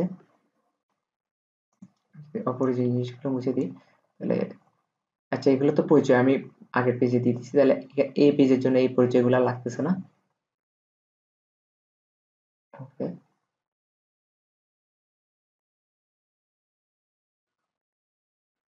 মুছে দিলাম সব। আর উৎসটা একটু সুন্দর করে রাখি, তাহলে ভালো লাগবে চিত্রটা।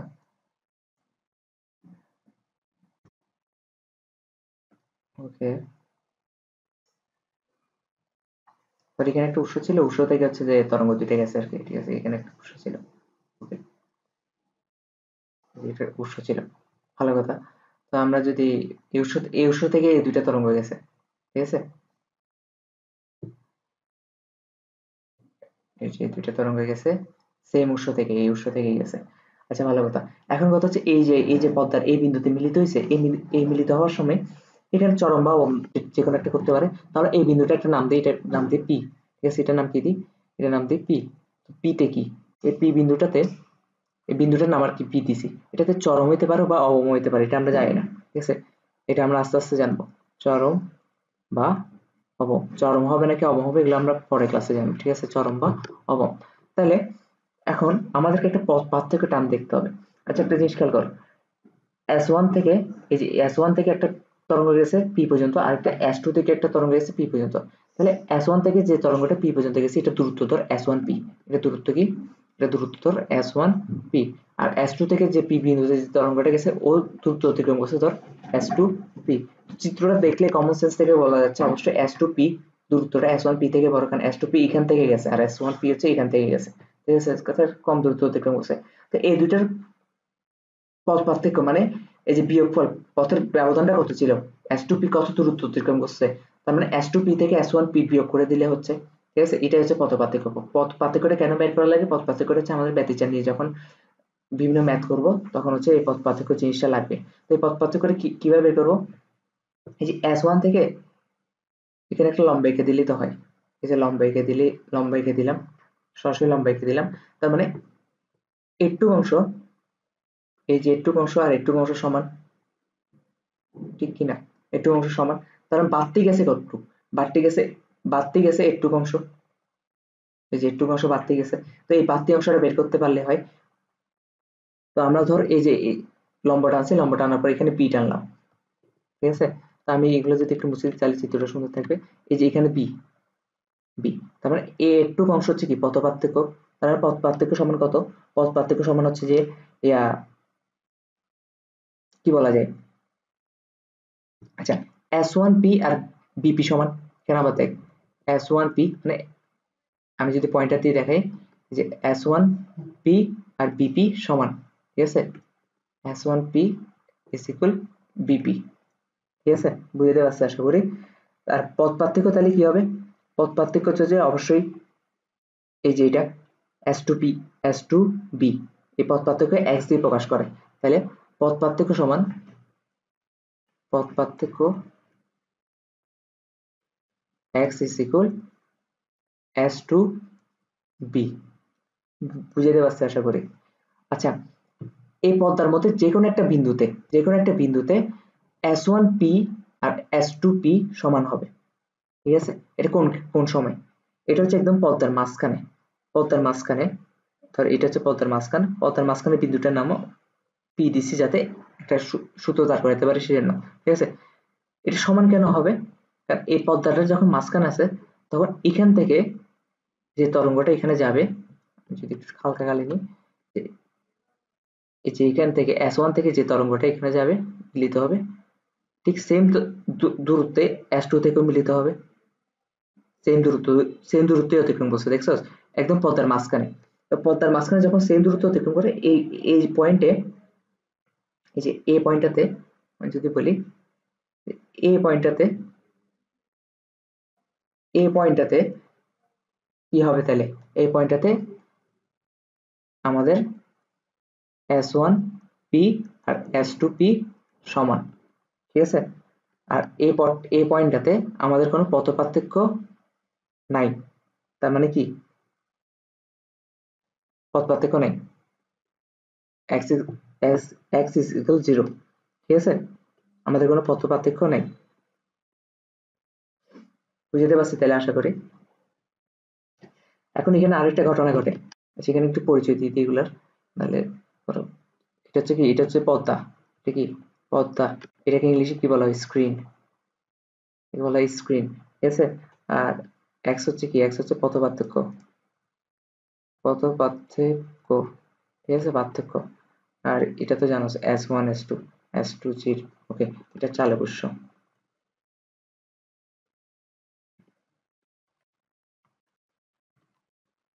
এটা হচ্ছে আলোক উৎস, ওকে, চালক উৎস। আচ্ছা এখন কেন্দ্রে এই পয়েন্টটাতে, এই পয়েন্টটাতে যখন পথ পার্থক্য থাকবে না দুইটা তরঙ্গের, সুসংগত সুসংগত থেকে আসা দুইটা তরঙ্গের যখন উপরিবর্তন ঘটবে আর যখন ওদের কোনো পথ পার্থক্য থাকবে না, তখন এখানে যে চরম হবে না অবম হবে, এখানে হবে কেন্দ্রীয় চরম, এখানে কি হবে, এখানে হবে কেন্দ্রীয় চরম, কেন্দ্রীয় চরম মানে কি অনেক আলোকিত, একটু বেশি আলোকিত, চরম মানে কি আলোকিত, আবার কেন্দ্রীয় চরম তাহলে কি হবে, এটা হবে অনেক আলোকিত, কেন্দ্রীয় চরম, ওকে। আমি যদি প্রিভিয়াস পেজে পৃষ্ঠাতে চিত্রটা দেখাই একটু তাহলে বুঝবি। এই যে এ দেখ এখানে মাঝ বরাবর যে আলোটা সৃষ্টি হয়েছে এটা বাকি আলোগুলোর থেকে অনেক গাঢ়, ঠিক আছে, কারণ কেন এখানে প্রচুর পরিমাণ আলো সৃষ্টি হবে, যেটা কেন্দ্রীয় চরম, ঠিক আছে। পথের মাঝখানে যে আলোটা সৃষ্টি মানে দুটো পরিপাতন ফলে যেটা সৃষ্টি হবে এটা হচ্ছে কেন্দ্রীয় চরম, ঠিক আছে, এটাকে কি বলবো আমরা, কেন্দ্রীয় চরম। আর কেন্দ্রীয় চরমের দেখ উপরে আর নিচে অলওয়েজ অন্ধকার, তার মানে কি অবম, তার মানে কেন্দ্রীয় চরমের উপরের অংশ যদি আমরা হিসাব করি তাহলে প্রথম অবমটাকে কি বলবো, প্রথম অবম, আবার নিচের অবমটাকে কি বলবো, প্রথম অবম, ঠিক আছে।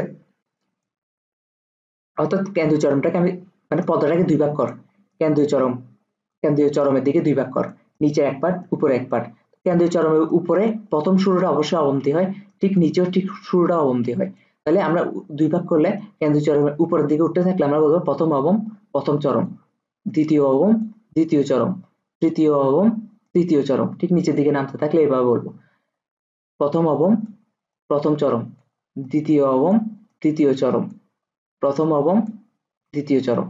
বুঝতে পারছি কিনা? তাহলে আমরা যদি এখন এটা একটু সুন্দর করে করি, তাহলে কেন্দ্রীয় চরমের উপরে, ঠিক আছে, যে আমি এগুলো একটু ওই পাশে নিয়ে যাই, তাহলে দেখতে পারবো।